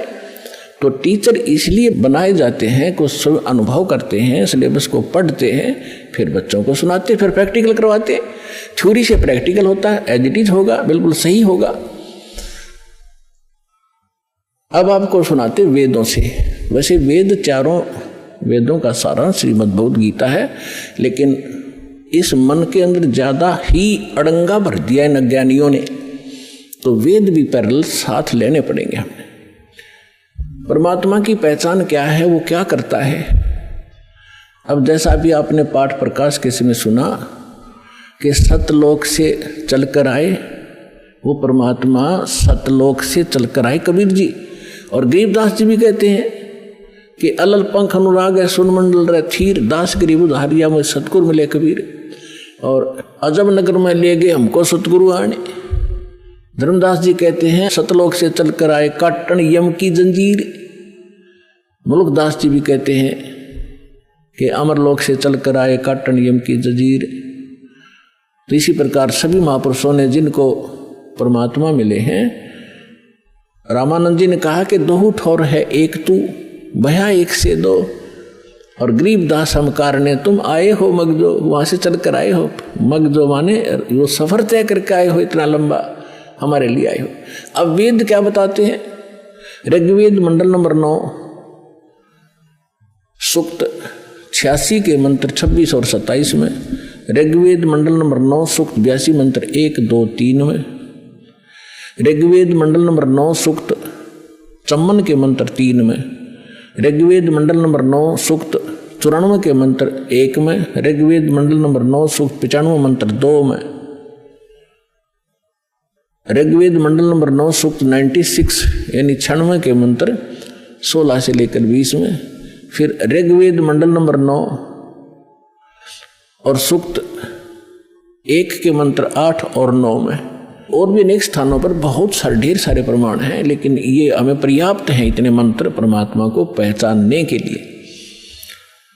इनमें यही प्रमाण दिया है कि वो परमात्मा मनुष्य दृश्य है और ऊपर धूलोक के तीसरे पृष्ठ पर, यानी ऊपर 4 लोक हैं, एक सत्यलोक, फिर अलखलोक, उससे ऊपर अगमलोक, फिर अकह, उसको अनामी लोक भी कहते हैं। तो प्रत्येक लोक को 3 विभागों में बांटा हुआ है। जैसे अपनी दिल्ली राजधानी है, एक तो बाह्य क्षेत्र है जो ग्रामीण क्षेत्र होता है, और एक बाजार क्षेत्र है, बाजार में जहाँ दुकानें हैं, बाजार है, और तीसरा वो स्थान है जहाँ हमारी पार्लियामेंट हाउस है। तो ऐसे बताया है कि वो धूलोक, धू माने उस तेजों में पृथ्वी सतलोक में वो परमात्मा राजा के समान सिंहासन पर विराजमान है, सिर पे मुकुट है, देखने में वो राजा जैसा लगता है और वहाँ रहता है। ऐसा ही परमेश्वर ने खुद बताया है, ऐसा ही महापुरुषों ने जिनको भगवान मिले उन्होंने बताया है कि उस परमात्मा के एक रूम में बाल कहो, बाल का छिद्र कहो जो रोमकूप कहलाता है, करोड़ सूर्य मिला दे, करोड़ चंद्रमा, इतनी रोशनी उस मालिक की, वो भी फीकी पड़ जाए। और जब वो परमात्मा यहाँ आता है अपने रूप को सरल करके आता है। गरीबदास जी कहते हैं तेज पुंज अन्य दे धर के, हल्की तेज पुंज तन दे धर के, इस विध हमको भेंट ही, इसलिए इस तरह हमें आकर मिलते हो परमात्मा। ये वेद कह रहे कि वो परमात्मा अपने रूप को सरल करके अच्छी आत्माओं को मिलते हैं, नेक आत्माओं को जो दृढ़ भक्त होते हैं, जो उसके वचन का पालन करते हैं, अटल खड़े हो जाते हैं उसके वचन पर, उनको मिलते हैं। उनको किस उद्देश्य से मिलते हैं? ज्ञान देने के लिए। और फिर वो परमात्मा एक कवि जैसा आचरण करते हैं, कवियों की तरह, कविताओं के माध्यम से, लोकोक्तियों के माध्यम से, दोहावलियों के माध्यम से अपने तत्व ज्ञान का प्रचार बोल बोल के अपनी उच्च अमृतवाणी में वो करते हैं, सुनाते हैं। उसको लिपिबद्ध कर लिया जाता है, वो सच्चिदानंद घन ब्रह्म की वाणी कहलाती है।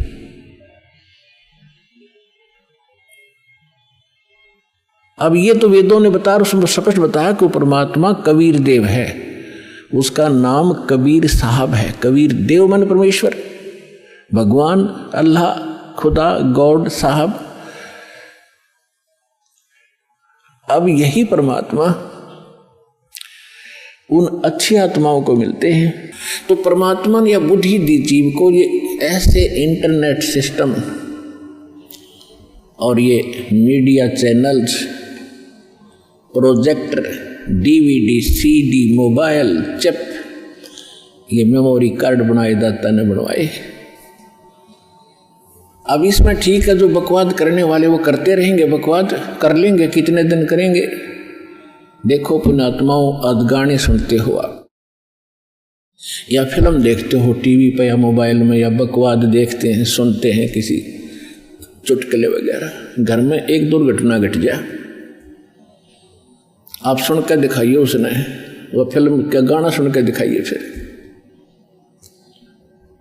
तो ऐसे गंदे लोग में हम ये गाने सुने और सुनाएं, गाने गाएं, यहाँ तो रोना पीटना है सबका। और इसमें भगवान की भक्ति साथ लेकर और इस मालिक की आरती दिन रात करो, भगवान की भजन दिन रात करो। ठीक है, कोई दुर्घटना घट भी जाए तो मालिक की भजन नहीं छोड़े, आरती इसी तरह करता रहे, इसमें बिल्कुल बंद नहीं करे, क्योंकि दुख हल्का भगवान ही कर सकता है। उसको रोते रोते भी मालिक न याद करे। तो कहने का भाव ये है कि इस गंदे लोक में हम भूल जाते हैं, किसी के घटना घट गई, हम एक औपचारिकता करने जाते हैं वहां पर। अगर वो हमारे आया था और हम नहीं गए तो वो दुख मानेगा।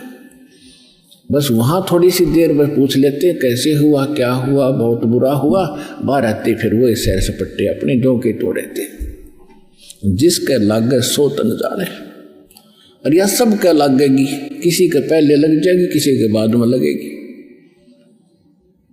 या तो कोई नहीं बचेगा इस मार से, काल के कोल्लू में सब पड़े हुए हैं।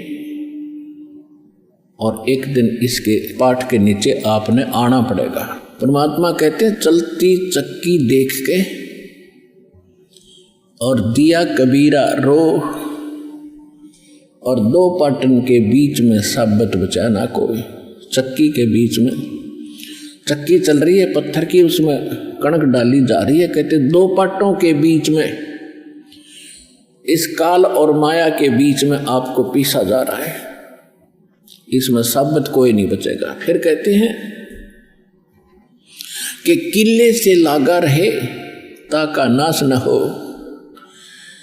हमने देखा कि हमारी माताएं हाथ से चक्की पीसा करती थी और उसमें किला होता था, किला बीच में एक ऐसे दोनों पाटों के बीच में सेंटर में पाट होते गोल गोल चक्कर पत्थर के,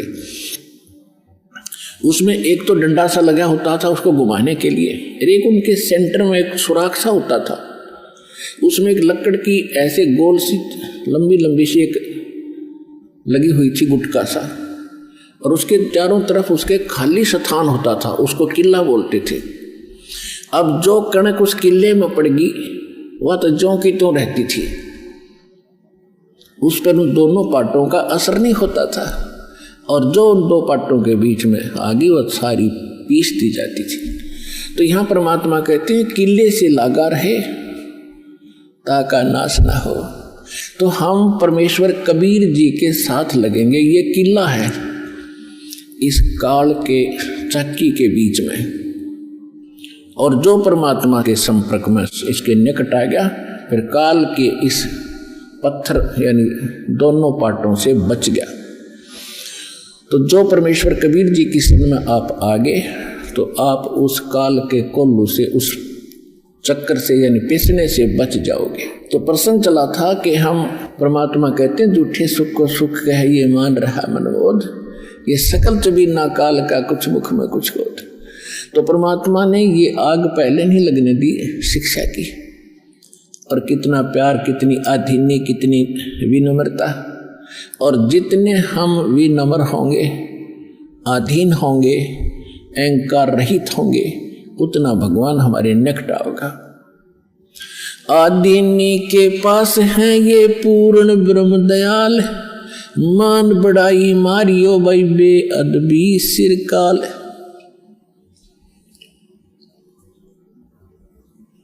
अब जितने हम विनम्र रहेंगे परमात्मा उतना ही साथ देगा। हम अहंकार प्रयोग करेंगे भगवान कोसों दूर चला जाएगा। तो इस प्रकार हमने परमात्मा से लाभ लेने के वो सभी फार्मूले अपनाने पड़ेंगे जिससे हम परमात्मा का पूर्ण लाभ प्राप्त कर सके। अब जो प्रसंग चला था कि इस 21 ब्रह्मांड में परमात्मा कहते हैं हमने कोई सुखी प्राणी नहीं देखा। कहते हैं घाटे बाद सब जग दुखिया।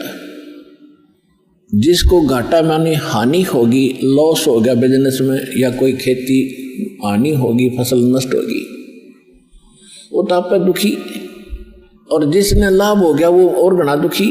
लाभ होते ही मान ले किसी ने 5 लाख रुपए का बेनिफिट हो गया, वो युग काल इतना जबरदस्त उसको भ्रमित करता है, वो 20 लाख रुपए का कोई काम शुरू करेगा, कितने तो लोन वगैरह लेकर 5 तो वो लाओगा और 15 और लेगा, कितने तो उधार लोन ब्याज पे, और वो बिजनेस हो जाएगा फेल।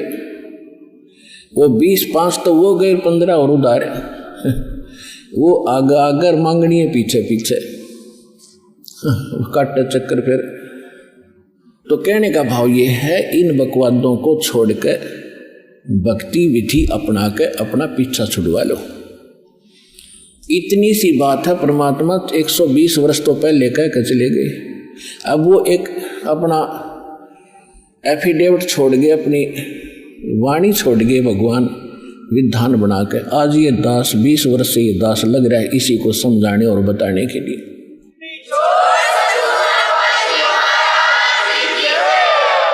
और जब तक हम इस विधि को नहीं अपनाएंगे हम ना तो यहाँ सुखी हो सकते और भविष्य तो भूल जाओ, सुख स्वप्न में भी नहीं होगा।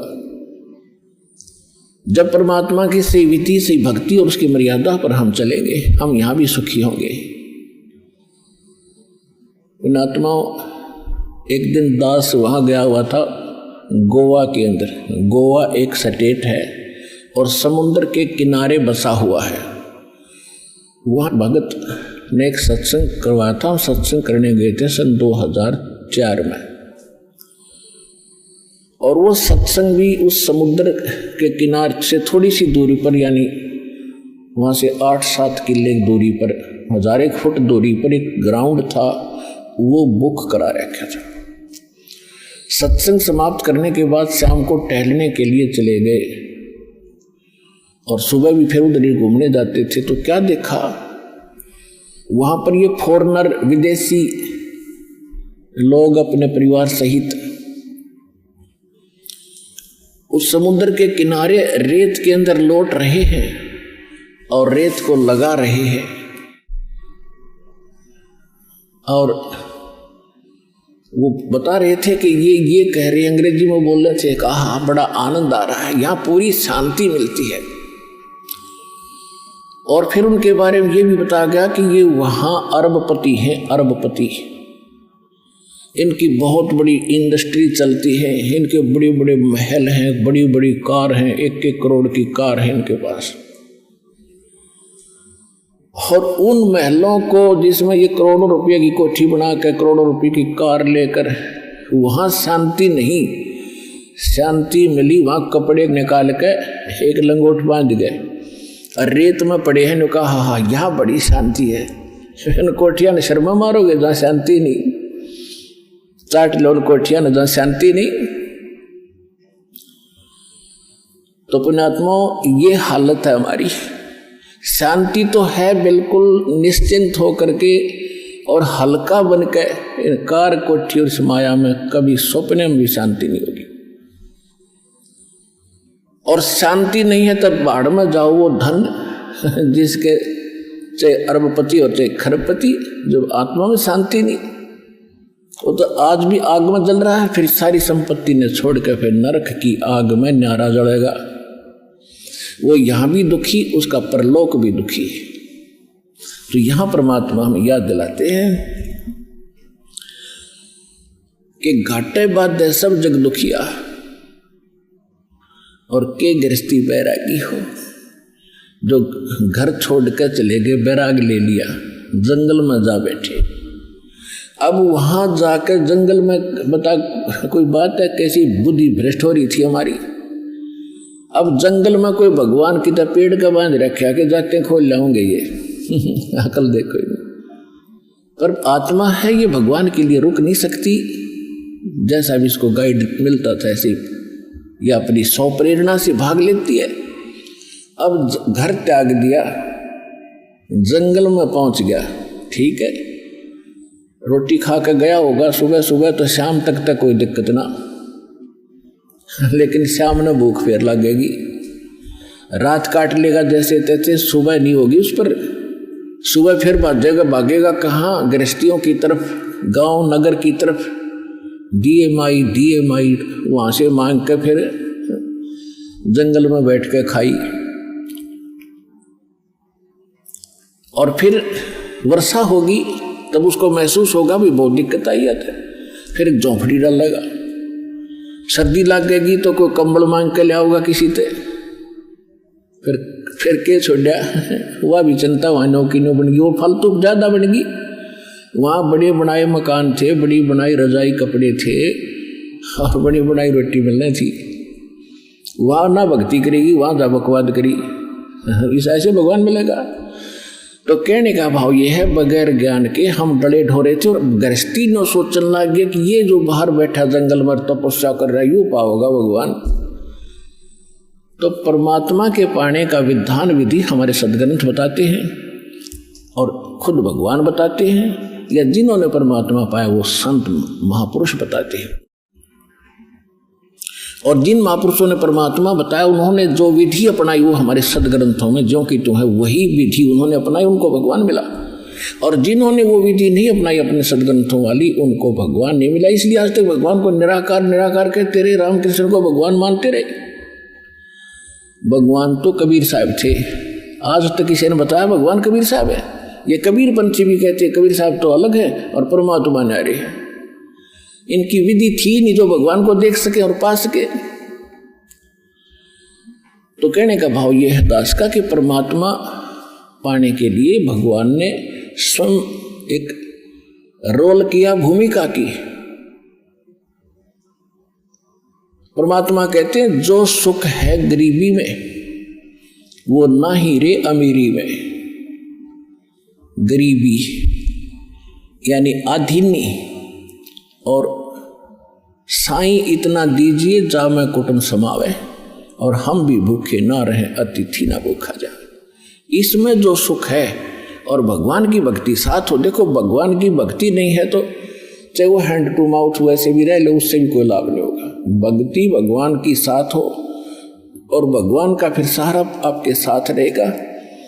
आपको आवश्यक वस्तु आपके सोचने से पहले प्राप्त हो जाएगी जब हम भगवान परमात्मा कबीर जी की शरण में विधिवत रहेंगे।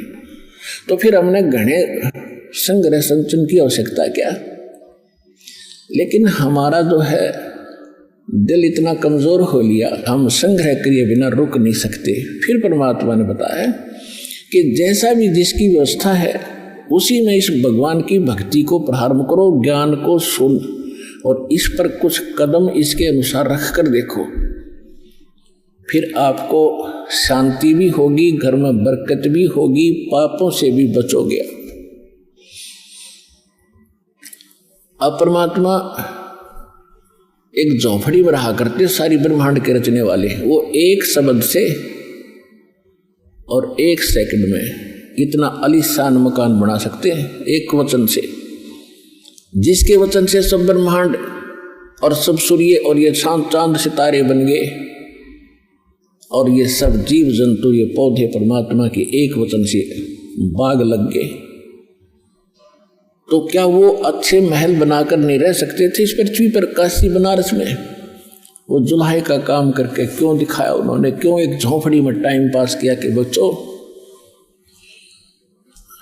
आपको बस इतना ही पर्याप्त है। इस गंदे लोक में, इस काल की जेल में तुम बड़े बड़े व्यवस्था करने चाहते हो तो तुमने भांग पी ली। आपको ये जेल महसूस हो नहीं रही क्योंकि आपको नशा करा दिया इसने। अब ये परमात्मा का ज्ञान एंटीबायोटिक काम करेगा, ये आपका नशा उतारेगा और फिर आप होश में आओगे। फिर आपको यह जेल दिखाई देगी। जब आपको ये जेल दिखाई देगी तो इससे निकलने की आप चेष्टा भरसक करोगे। और अब परमात्मा ने बता दिया, चेष्टा की तरीका बता दिया कि ऐसे प्रयत्न कीजिए और गारंटीड मोक्ष होगा, गारंटीड मोक्ष होगा। ये भगवान की बताई वाणी।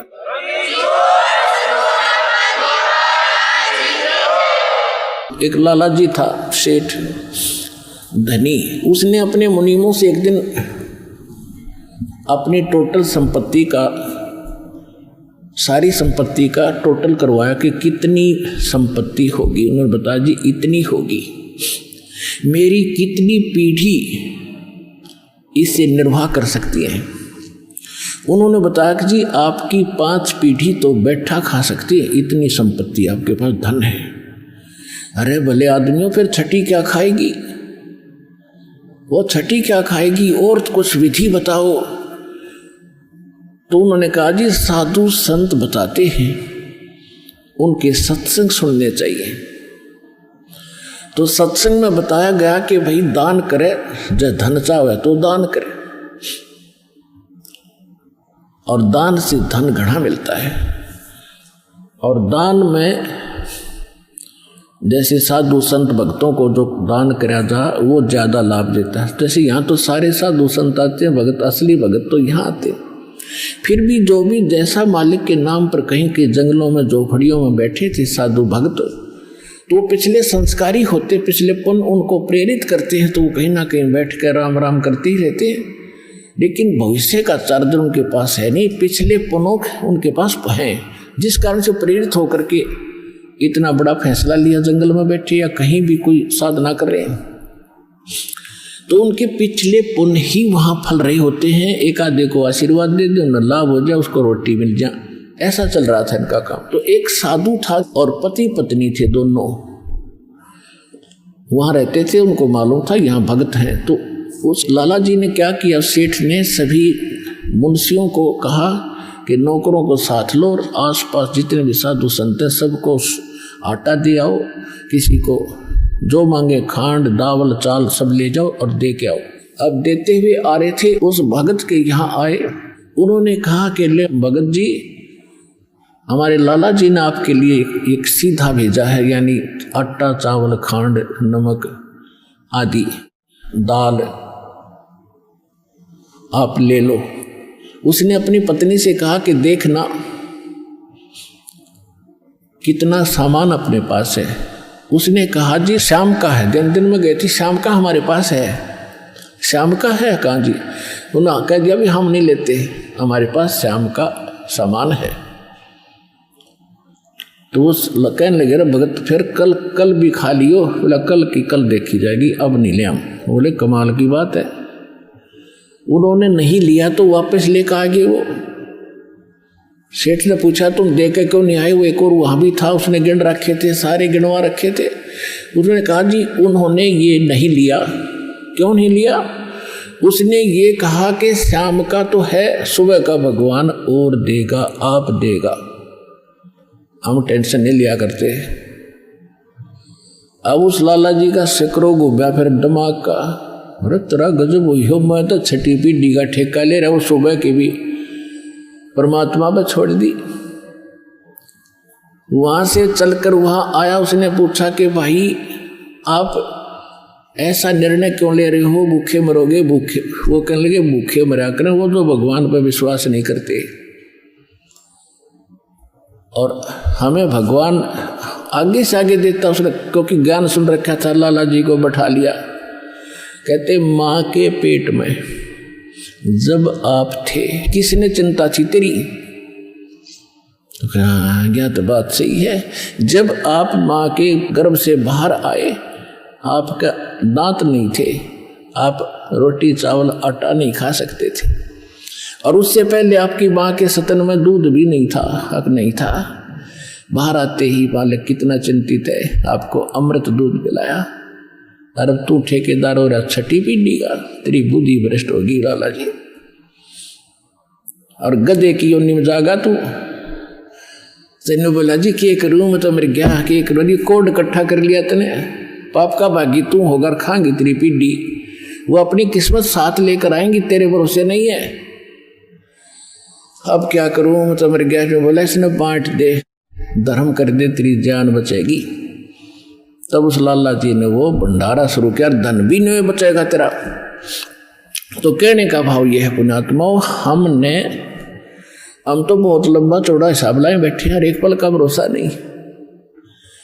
देखो अंत में आपने इस स्थिति में आना पड़ेगा, और जिस स्पीड पर आप चले इसका कोई अंत नहीं।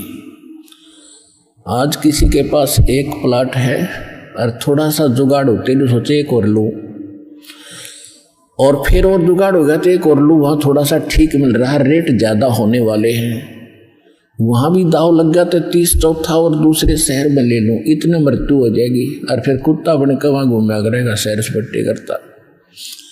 यह बात आपने याद रखनी पड़ेगी, 101% सत्य है। अब जो आपको दास ने परमात्मा की वाणी सुनाई थी कि सुरपति दुखिया भूपति दुखिया रंग दुखी बपरीति हो। अब सुरपति देवताओं का राजा इंद्र बहुत दुखी, इसका इतिहास पढ़ के देखियो इंद्र का पुराणों में। कहते हैं एक बार एक ऋषि ने इसको श्राप दे दिया इंद्र को, उसका स्वर्ग उजड़ गया और इंद्र मांगता फिर जंगल में धक्के खा रहा।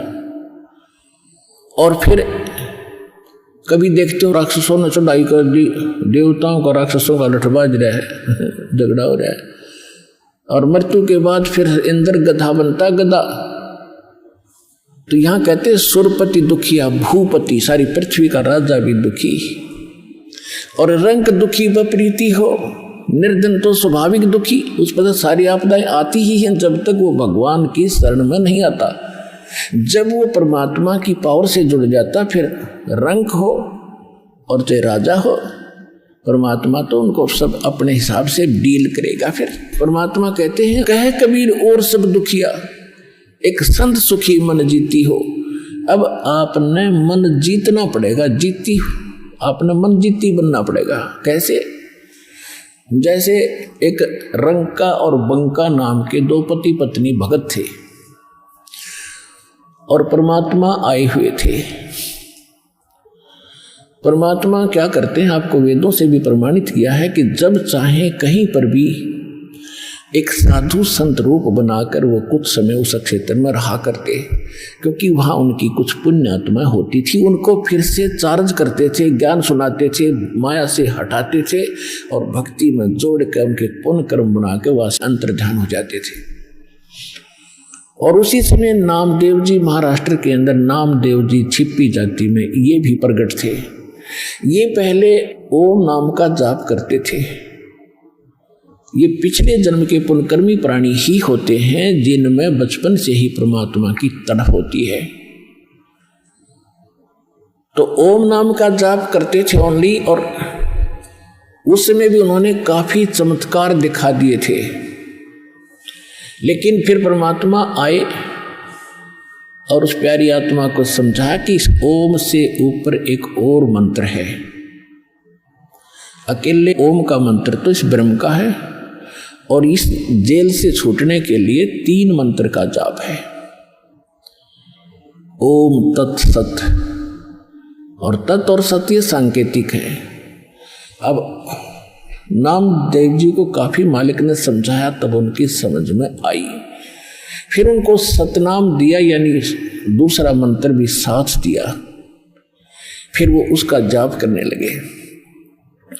अब गरीबदास साहिब जी ने बताया कि नम छिपा ओम तारी, पहले केवल ओम में लो लगा रखी थी, ओम में लगन थी और कोई जाप नहीं करता था। और पीछे सोहम भेद विचारी, बाद में उन्हें सोहम का ज्ञान हुआ। और सार शब्द इन दोनों से ऊपर है, सोहम ऊपर और है, सत्सुकृत एक नाम गरीबदास जी ने अपनी वाणी में लिखा है। कहते नामा छिपा ओम तारी, पीछे सोहम भेद विचारी, और सार शब्द पाया जद लोई, आवागमन बहुत डावे। तब नामदेव जी का कल्याण हुआ। जब परमात्मा आए हुए थे उनको सार नाम दिया नहीं था, मालिक समझाया करते थे, सतनाम प्राप्त था, लेकिन पिछले संस्कार इतने प्रबल थे। एक दिन नामदेव जी जा रहे थे कहीं से और साथ में रास्ते में एक मंदिर था। मंदिर में ब्राह्मण लोग अपनी आरती उतार रहे थे और आरती उतार रहे थे, बड़ी लय से गा रहे थे। नामदेव जी के भी वो परमात्मा की आरती का धुन लगी। वो तो घंटियां बजा रहे थे, कोई ऐसे झालर पीट रहा था, लगा रहा था, और उसने अपनी दोनों जूती निकाल ली।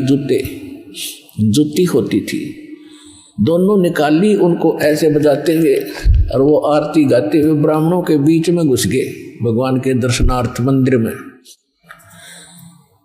अब पंडितों ने देखा कि ये छोटी जाति का हाथों में जूते लेकर आ गया हमारे बीच में, इसने तो भ्रष्ट कर दिया भगवान के मंदिर को। और वो धुन में लगे हुए थे, उनको धक्का में जावा नहीं, वो अपने मंडरे उसको पकड़ कर जबरदस्ती घसीट के और मंदिर के पीछे पटक दिया। वो वहां पड़े पड़े भी ऐसे आरती गा रहे और जूतियों से पीट रहे। परमात्मा ने वो मंदिर का मुख नामदेव की तरफ कर दिया। पंडित जी पिछली साइड में पिट झालर पीछे न खड़े।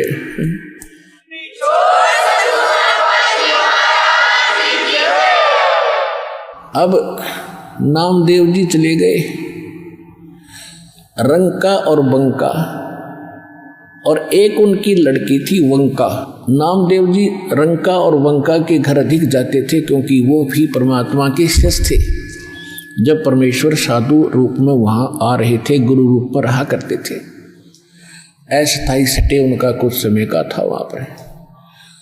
तो जो ही वो उस रंका बंका के घर गए नामदेव जी, और वो लड़की उन भक्तों की, रंका और बंका की, एक पट्टी तैयार करे थी, जैसे अपने देसी औषधि बना के हल्दी कूट के तेल में पका के। नामदेव ने पूछा, बहन क्या कर रहे हो ये? वो कहने लगी, भाई तेरे खोदे हुए खड्डे आंट रही हूं। अब मैंने क्या कर दिया कि भाई तू कतई नहीं मानता, भगवान गुरुदेव जी कितना संकेत करते हैं, भाई तुम अपनी यहाँ हंगा मत दिखाया करो, अपनी शक्ति का प्रदर्शन ना करा करो, थारा भट्ठा बैठ जाएगा। पर भाई तुम बाज नहीं आता। और भक्तों की इज्जत रखने के लिए भगवान को दुख उठाना पड़ता है। तेरे को क्या जरूरत थी वहां उस मंदिर में घुसने की? और तब तेरे को बाहर पटक दिया ना भगवान की इज्जत का। तेरी इज्जत नहीं, भगवान की इज्जत थी वहां पर। भगवान का नाम लेनिया नहीं रहे वो कोई। सबको पता था कि उसका भगत है, उस गुरु का। परमात्मा नाम बदल कर वहां रह रहे थे। और क्या बनती बेरा तुझे? तेरे को जरा सी लगती है, तू आंख नहीं खोलता। और परमात्मा ने तेरा मंदिर फेरा ना, उनके हाथों के चोट लागी, हाथ लाल हो गए, उनके जख्म हो गए। भाई गुरु बता रहे थे मेरे तीन बेटी, वो मानता कोई ना, बहुत बार समझा लिया। आज उसने ऐसे ऐसे कर दिया, और मैं वहां गया था, उसका मंदिर फेर के आया हूं भक्ति की इज्जत रखने के लिए। और गुरु जी का हाथों जख्म हो रहे हैं, चाल दिखाऊंगी। अब वो लेकर गए, पट्टी बांधी, नामदेव पढ़कर चरणों में रोने लग गया, महाराज मेरे से गलती होगी। बेटा भक्ति भाव में गुरु जी के आदेशानुसार चलना चाहिए आपने। जी आगे से ऐसी कोई गलती नहीं करूँगा, मेरे से माफ़ करो। अब उसको आगे भी पढ़ाई पढ़ानी थी, ये यहाँ इसको रोकना जरूरी था, अगले भक्ति देनी थी, सार नाम देना था। इन बकवादों में सार नाम थोड़ा ही फलेगा। चुप हो गया, अब जी नहीं गलती करूँगा आगे से। अब कुछ दिन के बाद नामदेव जी ने परमेश्वर कबीर जी से, जो गुरु रूप में रहते थे, उनसे कहा, महाराज ये रंका और मंका जंगल से लकड़ी लाते हैं और इनको बेचकर गुजारा कर रहे हैं, बहुत निर्धन है, झोंपड़ी भी ढंग से नहीं है, इनको कुछ धन दे दो। परमात्मा बोले, भाई ये धन ना लेते, मैं देना चाहता हूँ। ये नहीं लेते, इनको तो विष दिखाई दे है ये तन। तो नामदेव कि उनका थोड़ा सा ठीक गुजारा था, कहने लगे नहीं जी थोड़ा बहुत तो गुजारा होना चाहिए इनका, कुछ तो दे दो। परमात्मा बोले भाई ना लेते ये, क्यों गुरु जी को हम चाहे परमात्मा आ जाए, क्योंकि तो विभिन्न रूप में होता, तो हम बेशक सारा कुछ मानते हैं फिर भी नहीं रहे गुरु जी तो गुरु जी हैं। तो कहने लगे जी कुछ तो देना चाहिए इनको। अच्छा बेटा ले आज देता हूँ, तू मेरे साथ चल। अब क्या किया परमात्मा ने, अपनी सिद्धि शक्ति से गहने सोने के आभूषण अच्छे बनाए, चांदी के सोने के, और आ जा भाई इनके रास्ते में डाल देंगे, ठा ले जाओगे। हाँ जी सही बात है। वो लकड़ी लिए आ रहे थे, वो बंका पीछे थी, रंका आगे आगे आवा था, सिर पे लकड़ियों का बंडल था। वो 100 फुट पीछे थी, 100-150 फुट, रंका आगे आ गया था। क्या किया रास्ते में, वो सोने के आभूषण डाल दिए और नामदेव और परमात्मा एक झाड़ी के पीछे बैठ गए। अब जब वो निकट आया रंग का, उसने पीछे देखा कि मेरी पत्नी आ रही है। पत्नी औरत के अंदर आभूषणों की घनी कसक होती है, और कहीं ये किसी का धन पड़ा देखकर नीत ना डबोले, डूब जा कदे अपना कर्म धर्म बिगाड़ ले। उस पर पैर से मिट्टी डालने लग गया। अब उसने देखा बंका ने, क्या हो गया पति के, खड़ा क्यों हो गया।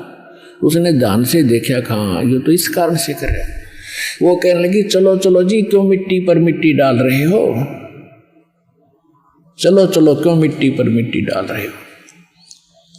उसके पास से दो निकल के, देखा भी नहीं उसको। तब परमात्मा बोले बोल भाई नामदेव कैसे ढूंढने ना लेते। अब नामदेव ने सोचा भाई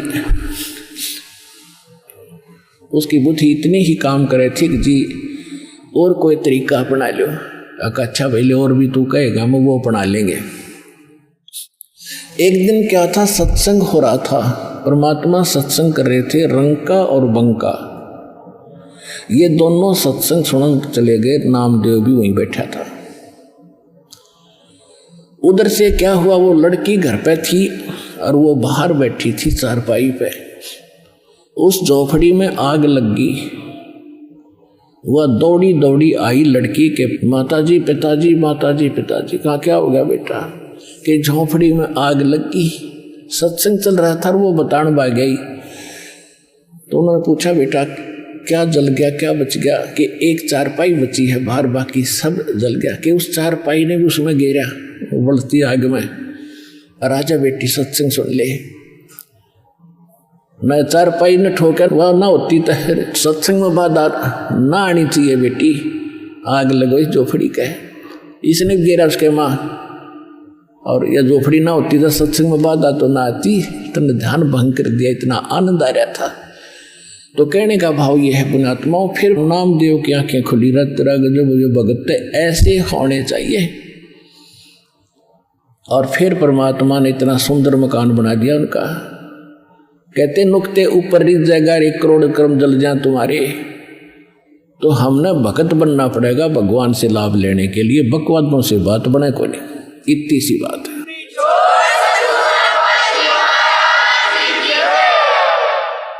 साईं इतना दीजियो जामे कुटुंब समावे, हम भी भूखे न रहे अतिथि ने भूख जावे। अपने आत्माओं आप तो बालक हो। परमात्मा के जो प्रयत्न थे आज से सन 1398 से सन 1518 तक 120 वर्ष तक, ये दास उनमें से गुजरा है अब वर्तमान में। और दास को तो 20 वर्ष ही हुए हैं। 20 वर्ष में कितना संघर्ष देख लिया इस सच्चे ज्ञान को आप तक पहुंचाने के लिए। 21 महीने जेल भी रहना पड़ा निर्दोष को। झूठे लोगों ने अफवाहें फैलाकर झूठे मुकदमे बनवा के मेरे साथ आपके 30, 40, 50, 60 भक्तों को भी यातना भुगतनी पड़ी आपके लिए, ताकि आप तक ये ज्ञान किसी तरह पहुँचे। और फिर भी गांव गांव में, नगर नगर में जो दास ने प्रचार किया, वहाँ कितना संघर्ष और कितनी यातनाएं झेलनी पड़ी। 20 वर्ष से मैं परिचित हूँ, और जो 120 वर्ष रहे उनके साथ के हुआ था। आपके लिए भटक रहे हैं, वो आपके पिता हैं।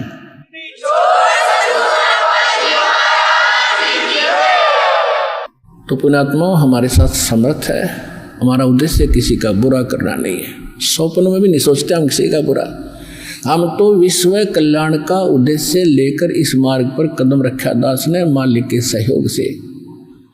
उन्हीं का वचन है कि पूरा विश्व में ये ज्ञान फैलेगा। कबीर साहब रहेंगे, सतनाम सब जाप करेंगे और पूरा विश्व एक होगा। ये सीमाएं देशों की समाप्त हो जाएंगी, टुकड़े में अलग से व्यवस्था अलग बनी रहेगी। हम सब एक परमात्मा के बालक हैं। हिंदू, मुस्लिम, सिख, ईसाई जितने भी प्राणी हैं, जीव हमारी जाति है, मानव धर्म हमारा। हिंदू, मुस्लिम, सिख, ईसाई धर्म नहीं कोई नारा, हमारा ये नारा है, हमारा ये उद्देश्य है। और ये भगवान ने कह रखा है कि ऐसा होगा जब हम भगवान के लिए तो भटक ही रहे हैं, भगवान के लिए हम भिन्न भिन्न बने, कोई ईसाई बना, कोई मुसलमान बना, कोई सिख बना, कोई हिंदू बना। और भगवान जब हमें सामने पिक्चर होगी तो हम भगवान के लिए फिर एक भी बनेंगे, इसने कोई रोक नहीं सकेगा। और शांति होगी, ये आपसी झगड़े खत्म होंगे, धर्म के झगड़े खत्म होंगे, सीमाएं के झगड़े खत्म होंगे। अब जैसे पहले अंग्रेज लोग यहाँ थे, यहाँ से बहुत सा धन ले जाकर उन्होंने इंग्लैंड में भर दिया, और वो मर के भारत में गधे बन गए। उनका क्या काम आया वो?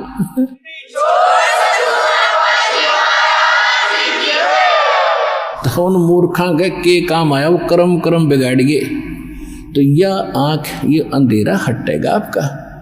पूरी पृथ्वी अपनी है, सभी भाई बहन भगवान के बच्चे हैं, अपने हैं, इसमें कोई पराया नहीं है। हम एक दूसरे को दुखी करके, किसी को सता के, वचन कर्म और किसी भी ताकत से हम दोषी बनते हैं। हमें तो वचन कर्म से और तन मन धन से सबको सुखी करने की चेष्टा करनी चाहिए।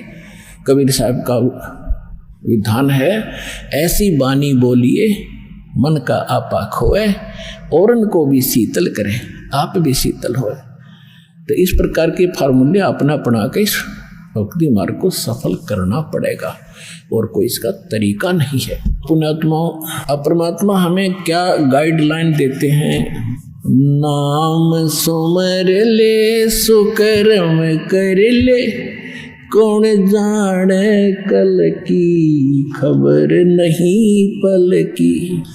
नाम सुमर ले सुकर्म कर ले, कौन जाने कल की खबर नहीं पल की। बहुत से उदाहरण आपके सामने हैं। एक आंध्र प्रदेश का मुख्यमंत्री हेलीकॉप्टर से दूसरे स्थान पर अपना जलसा करने के लिए, मीटिंग करने के लिए रवाना हुआ।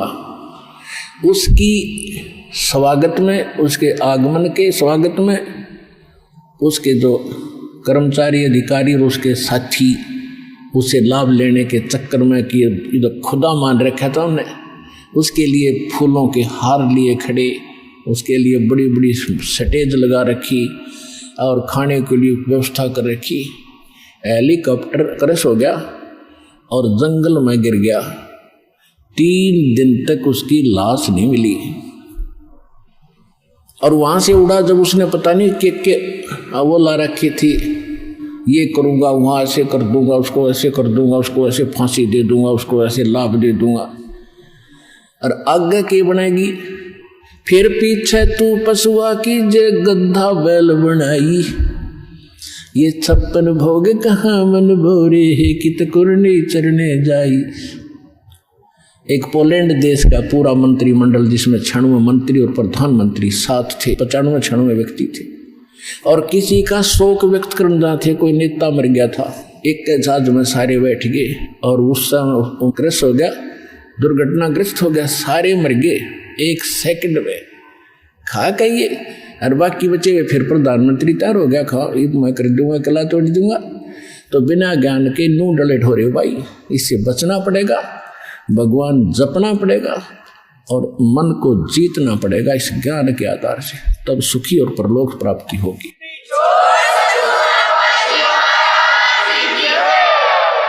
नाम सुमर ले सुकर्म कर ले, कौन जाने कल की, खबर नहीं एक पल की। कौड़ी कौड़ी माया जोड़ी, तन बात करी छल की।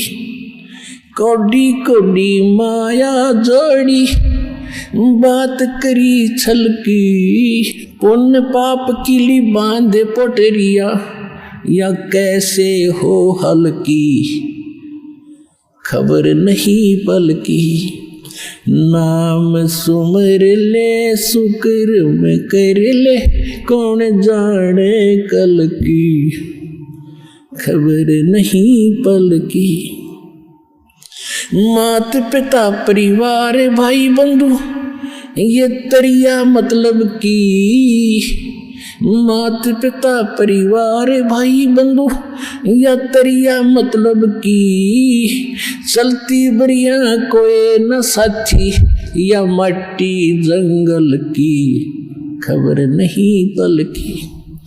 नाम सुमर ले सुकर्म कर ले, कौन जाने कल की, खबर नहीं पल की। तारों बीच चंद्रमा जो झलके, तेरी महिमा जला झलकी।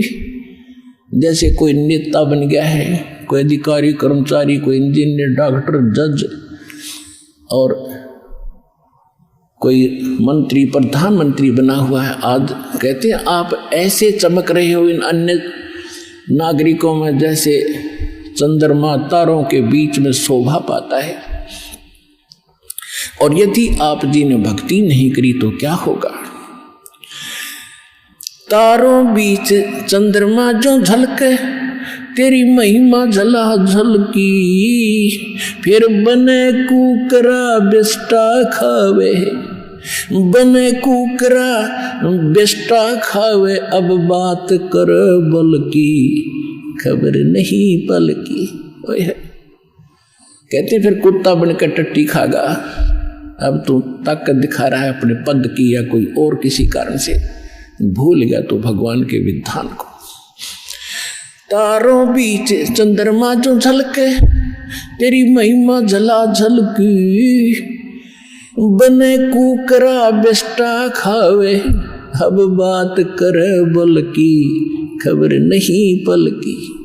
नाम सुमर ले सुकर्म कर ले, कौन जाने कल की, खबर नहीं पल की। नाम सुमर ले सुकर्म कर ले, कौन जाने कल की, खबर नहीं पल की। ये संसार रैन का सपना, जैसे ओस बूंद जल की। ये संसार रैन का सपना, जैसे ओस बूंद जल की। सतनाम बिन सब है साधना, सतनाम बिन सब है साधना। या गारा दल दल की, खबर नहीं पल की। नाम सुमर ले सुकर्म कर ले, कौन जाने कल की, खबर नहीं पल की। एक समय एक भक्त बता रहा था कि जब मैं रिक्शा चालक था, अब रिक्शा चालक ने नूर है कि कार हो, जब आनंद हो, मेरे पास कार होती तो बस पता नहीं कितनी कमाई करता, ठाठ से रहता। जब मेरे पास से कार निकलती और मैं रिक्शा चला रहा होता तो कार घनी याद आया करती। एक दिन सपने में मुझे कार मिल गई, और कार मिल गई तो हम फुल स्पीड पर चला रहे उसको, और रोकना चाहा ब्रेक लगाने के लिए मैंने जोर से पैर मारा। मेरी वह रजाई थी वह पार्टी की, उसका माँ का पैर निकल गया बीचों बीच। अब एकदम आँख खुली, झटका लग गया कि गाड़ी तो रुकी नहीं, देखा तो इतना पार 12 रजाई तय कित की कार किसके स्पीडर के ब्रेक। अब सपना टूटने बाद से पता चला उसने किसी थी वह कार। ऐसे आपकी मृत्यु होगी, आपका सपना सा टूटेगा और आप देखोगे कौन बेटा था, कौन बेटी, कौन कार, कहाँ हमारी कोठी थी। खय्यम के दूत बाँ पकड़ रहे होंगे, चल बच्चा हम बताएंगे तेरी कहाँ कोठी थी, अब नरक में है तेरी कोठी, वहां चल। ये संसार रैन का सपना जैसे ओस बूंद जल की, सतनाम बिन सब है साधना। यानी सच्चे नाम के अतिरिक्त, इस सही साधना के अतिरिक्त आप जो भी भक्ति करते हो तो इसमें यहीं फंसाए रखने वाली है, ये बाहर नहीं निकाल सकती। जैसे दलदल से बाहर निकलने के लिए अन्य साधन की आवश्यकता होती, अपने ही पैरों से हाथ पैर मारकर नहीं निकल सकते। सतनाम बिन सब है साधना, या गारा दल दल की खबर नहीं पल की। नाम सुमर ले सुकर्म कर ले, कौन जाने कल की खबर नहीं पल की। अंत समय जब चले अकेला, तेरे आंसू ने ढल की। अंत समय जब चले अकेला, तेरे आंसू ने ढल की। कहे कबीर शरण गह मेरी, कहे कबीर शरण गह मेरी, हो रक्षा जल थल की खबर नहीं पल की। अब क्या बताते हैं परमात्मा, याद दिलाते 100 बार हमें झंझोड़ रहे इस आत्मा को, अरे तू कहाँ के क्या कर रहा है, भली आत्मा तू कर क्या रही है, तुझे करना क्या चाहिए था। कहते हैं इस भरे पूरे परिवार को जिस दिन तू छोड़ कर जागा तो टक्कर मार कर रोएगा। कहते हिड़की दे दे रोएगी सुरता जब तू चल लेगी अकेली, तेरे साथ कोई नहीं जाएगा, ना तेरे साथ कोई आया था। ये तो काल का संस्कार वश ये जुगाड़ जुड़ रहा है।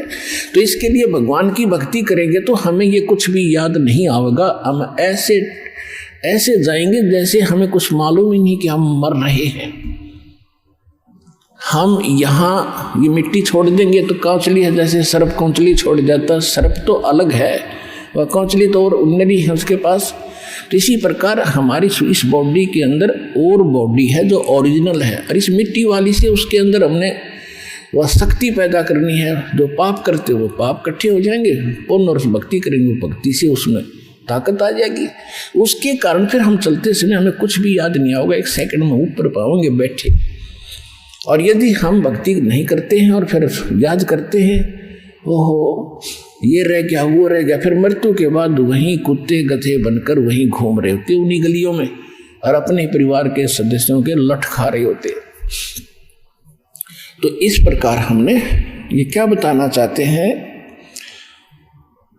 कि अंत समय जब चले अकेला फिर रोएगा तो कि मेरा कुछ भी नहीं रहा, मेरे साथ कोई चल नहीं रहा, ये क्या बनी। और परमात्मा कहते हैं मैं रोज बताया करता, प्रतिदिन यही सब समझाया करता, तेरा साथी कोई नहीं है, तेरा साथी मैं हूँ, मुझे तू भूल चुका है।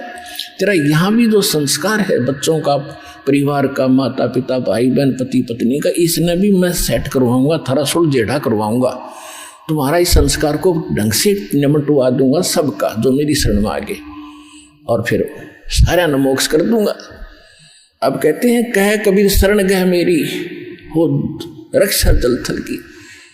दास ने आपको एक दिन और बताया था, एक माई अपने दोते को लिए खड़ी यहाँ मिलने के लिए, 1.5 महीना हो गया, और वो लड़का होगा ज़्यादा से ज़्यादा 1 वर्ष का, 1.5 वर्ष का। वो क्या बता रही थी कि एक बड़ा बाल्टी थी, उस बाल्टी में चढ़ गया, मतलब बच्चा चढ़ता चढ़ता भरी थी पानी बाल्टी की, मुंह गिर गया।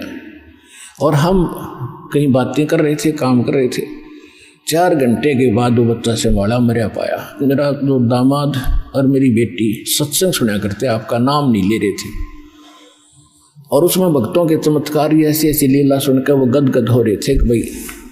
तो उस दिन उसके पिता ने यह पुकार करी थी, अगर भगवान जब सब कह रहे हैं अब धरती पर भगवान है तो आज मेरा बालक जिंदा हो जाए, टक्कर मारी और 4 घंटे पानी में मुंह मुँह पर बालक दस मतलब है निबोड़ के सांस आ जाए। और काफ़ी देर वो बाहर भी रख लिया था। जब वो उसका पिता आया जब उसने ये पुकार करी, 2 सेकंड में बच्चे ने हिचकी ली और ऐसे आँख खुल गई। बोल सतगुरुदेव की।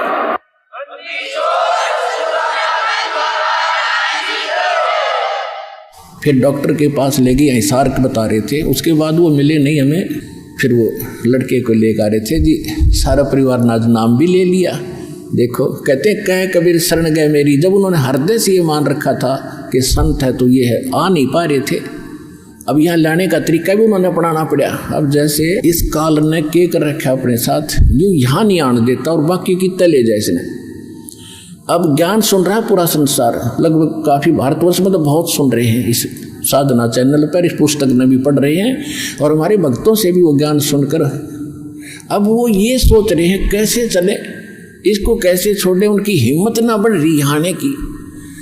अब हमें एक बात याद आवा, छोटा जब दास पढ़ा करता 4वीं-5वीं कक्षा में, और जिस दिन स्कूल में टीचर ना आते वो क्लास के बालक, एक तालाब था, उस तालाब पर स्नान करने भाग जाया करते। दिन में हम भी चले जाते थे और क्या करते थे, एक वृक्ष था बट वृक्ष, और उसका ऐसे लंबा सा टहनी डारी ऊपर जा रही थी और उस पर चढ़ कर छलांग मारा करते जल में। और एक बच्चा चढ़ गया ऊपर, पहली बार चढ़ गया ऊपर और तक कूद गया उस पर, ना छलांग लगी और नो बैठा बैठा ना नीचे उतरा जा उस पर और ना छलांग लगाई जा। वो और तक कह रहा लगा दे छलांग, कुछ ना मैं ना हूँ। क्या हुआ कि बच्चे बंदर के डले मार रहे थे दूसरी साइड में, और बच्चे वो भागता भागता उसी पेड़ पर चढ़ गया और उसी टहनी पर चढ़ गया। उसने देखा बंदर आ गया, वो फटते ही कूद दिया उसने, उस तालाब में छलांग मार गया वो लड़का उस बंदर के डरते। वो बंदर दिख गया और फिर उसका ऐसा दिल खुला, फिर उनसे भी ऊपर जाकर छलांग लगाने लग गया। तो ये बैठे हैं सारे ने सुन के कुकर चलना है, ये बंदर भी भगवान दिखा हुआ है जब आओ गड़ा बाजे।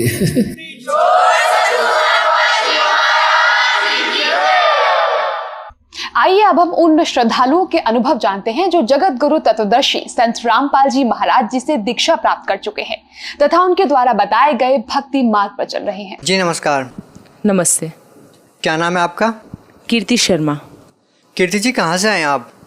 मैं महाराष्ट्र मुंबई से हूँ और मैं टीचिंग लाइन में हूँ। संत रामपाल जी महाराज से कब जुड़े आप? इनसे मैं संत रामपाल जी महाराज से मैं 9 फरवरी 2017 को जुड़ी हूँ। आप फरवरी 2017 में संत रामपाल जी महाराज से जुड़े हैं, इसका मतलब बरवाला की घटना के बाद आपने संत रामपाल जी महाराज से नाम दीक्षा ली?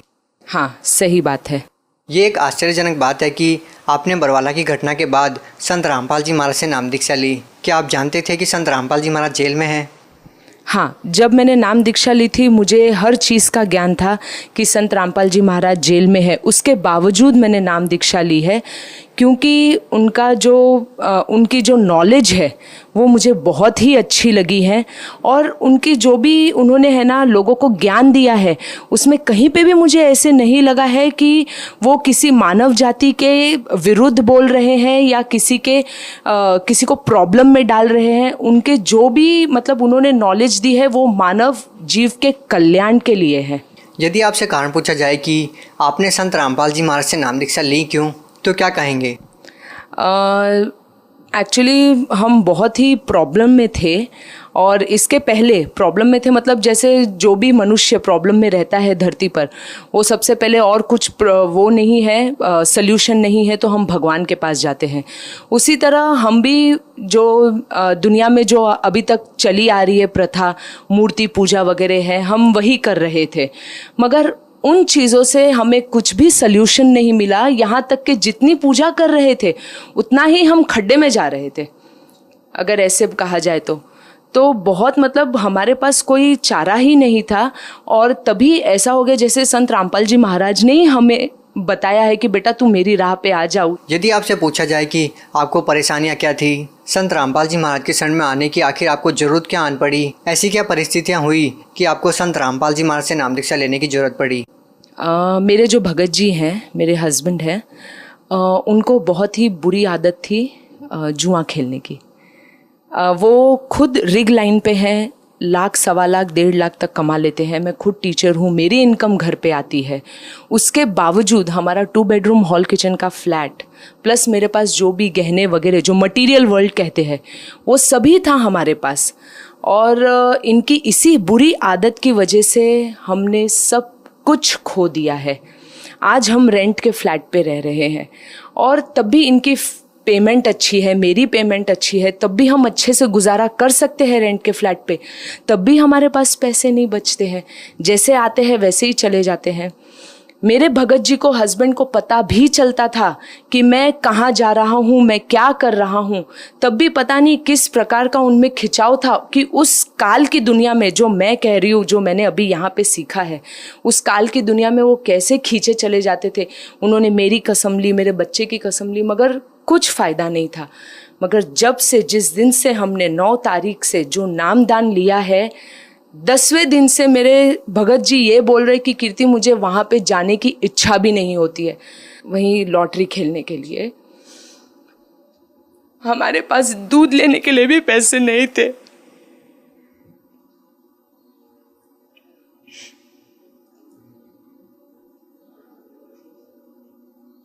आज इसी चीज़ को 6 महीने हो गए और मेरे हस्बैंड वहाँ पे जाने का नाम तो छोड़ दो, अब उस गली से भी गुजर जाते हैं ना तो बोलते कि अब जैसे नफरत सी होने लगी है मुझे उस चीज़ से। तो इतना बड़ा हमने सिर्फ 6 महीने में इतना बड़ा ड्रास्टिक चेंज संत रामपाल जी महाराज की वजह से ही देखा है।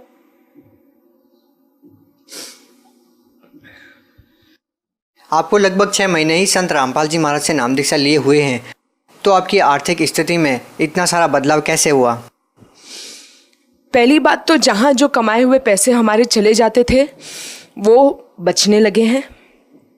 लोन वगैरह, कर्जा वगैरह है, अभी भी है, मगर जो हम पूरी तरह जो डूब रहे थे ना पानी में, मेरे गुरुजी ने हमें यहाँ तक उठा लिया है। कम से कम हम सांस ले सकते हैं, सुकून से जी रहे हैं। पता है कि लोगों का कर्जा भरना है, और जो प्रकार से लोग हावी होके हम पर आते थे कि भाई पैसे देना है, ये है वो है, आज वही लोग प्यार से बात कर रहे हैं, वो रुक भी रहे। उनको वो जो लोग हमें समझने की कोशिश में नहीं थे, समझना ही नहीं चाहते थे, आज वो लोग हमें समझ भी रहे हैं कि भाई ठीक है तू टाइम ले ले, जब तेरे पास पैसा आएगा तब तू दे देना।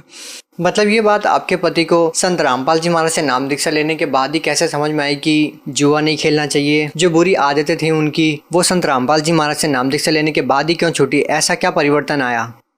देखिए, मुझे लगता, क्या मुझे विश्वास है कि he is the true God for me. क्योंकि अगर जब हम पहले भी साधना भक्ति वगैरह सब किया करते थे, मैं कृष्ण जी का जाप करती थी, वो ओम नमः शिवाय का जाप करते थे। जब हमारा घर बिका तब भी हमने बहुत जाप और मंत्र जाप ये सब किया था कि भगवान हम ऐसा ना हो कुछ कि हमको रेंट के फ्लैट वगैरह पे रहना पड़े। तब क्यों नहीं भगवान ने हमारी सुनी? तब तो हमारा सब सत्यानाश हो गया। और रामपाल जी महाराज के पास आने के बाद से इतना सुकून, मतलब जो भी कर्जा वगैरह है वो धीरे धीरे ख़त्म हो रहा है, मन को सुकून मिल रहा है। टेंशन मुसीबतें आती मगर कैसे निकल जाती है पता ही नहीं चलता है, बड़ी आसानी से हंसते खेलते। और टेंशन जैसी तो कोई चीज़ ही नहीं लग रही है अभी हमें। अब बस ऐसे ही लगता है कि हमें बस भक्ति करना है और भगवान है ऊपर करने का। आपको तकरीबन 6 महीने ही संत रामपाल जी महाराज से नाम दीक्षा लिए हुए हैं, उसके बाद आपका संत रामपाल जी महाराज में इतना भाव है और आपको पता है कि संत रामपाल जी महाराज जी जेल में हैं, आप क्या कहना चाहेंगे? आप सही कह रहे हैं कि संत रामपाल जी महाराज अभी जेल में है, मगर जब हम जुड़े थे तब हमने ऐसे कुछ सोचा नहीं था कि वो जेल में है। बस हमें नामदान लेना था क्योंकि हमें हमारी परेशानियों से दूर होना था। जब हमने उनका नाम ग्रहण किया और उसे जाप मंत्र जो भी उन्होंने दिया है संत रामपाल जी महाराज ने, उसको जब हमने जपना वगैरह शुरू किया था, तब हमने खुद एक्सपीरियंस किया कि हमारी आर्थिक स्थिति में भी लाभ हो रहा है. There are changes in our financial as well as health. And then we started feeling like why this kind of संत is put behind the bars. It's a biggest question mark for our Indian government, who has come over here to give relief to all our citizens, to all our mankind. And it's really very pitiable thing, very bad, like very sorrowful thing, that being behind the bars, he's doing so much of good for people. What if he will be out of the bars? What miracle he is going to do for all of us? And we have not even seen him. We are literally dying to meet, and we are literally dying to touch his feet when he'll be out. देखिए, आप पढ़े लिखे हैं, educated person हैं आप. संत रामपाल जी महाराज के बारे में ये भी कहा जाता है कि साधारण सी वेशभूषा रखते हैं, कंठी माला ही नहीं रखते हैं, भगवा कपड़े नहीं पहनते हैं. एक ऐसा व्यक्ति संत कैसे हो सकता है? क्या आप उन लोगों की बातों से इत्तेफाक रखते हैं जो ये कहते हैं कि जो साधारण सी वेशभूषा रखते हैं वो संत कैसे हो सकते हैं?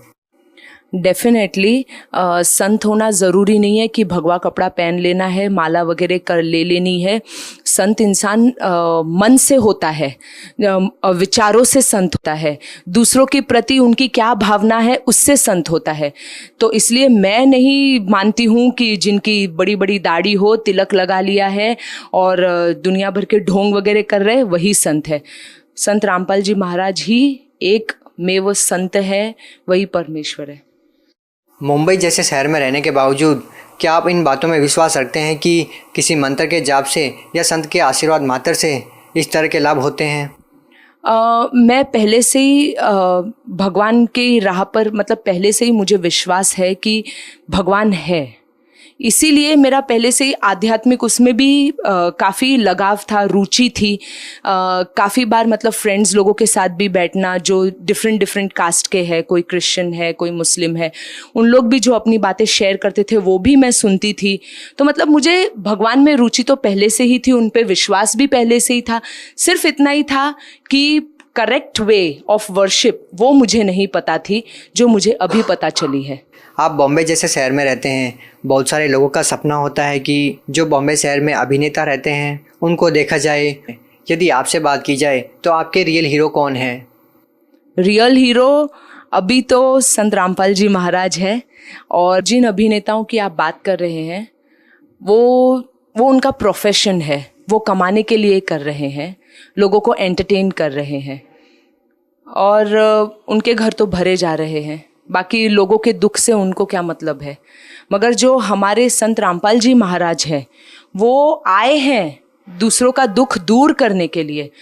वो नशा मुक्त जीवन की प्रेरणा देते हैं. फॉर एग्जाम्पल, सबसे बड़े एग्जाम्पल मेरे हस्बैंड ही हो गए हैं. He is denying for dowry system also. And like कितने सारे मेडिकल रिपोर्ट्स वगैरह जो है, जो देखा गया है, मतलब लोगों को मानसिक रूप से, शारीरिक रूप से, आर्थिक रूप से, उन सभी चीज़ों से वो उनको छुटकारा दिलाने आए हैं, उनकी प्रोग्रेस करने आए हैं.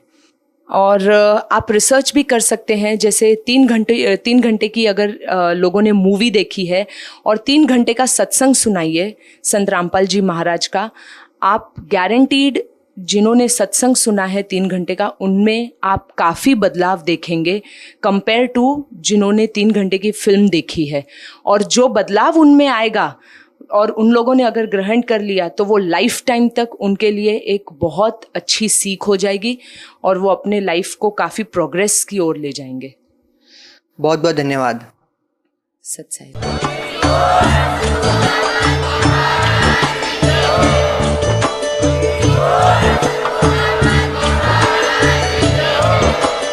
आप सुन रहे थे जगत गुरु तत्वदर्शी संत रामपाल जी महाराज जी के मंगल प्रवचन. अधिक जानकारी के लिए विजिट कीजिए हमारी वेबसाइट www.jagatgururampalji.org. संत रामपाल जी महाराज जी के शुभ आशीर्वाद से पूरे विश्व भर में 500 से भी ज्यादा नाम दीक्षा केंद्र हैं, जिन पर संत रामपाल जी महाराज जी द्वारा ऑनलाइन निशुल्क नाम दीक्षा दी जा रही है। अपने नजदीकी नाम दीक्षा केंद्र का पता करने के लिए संपर्क करें 8222880541।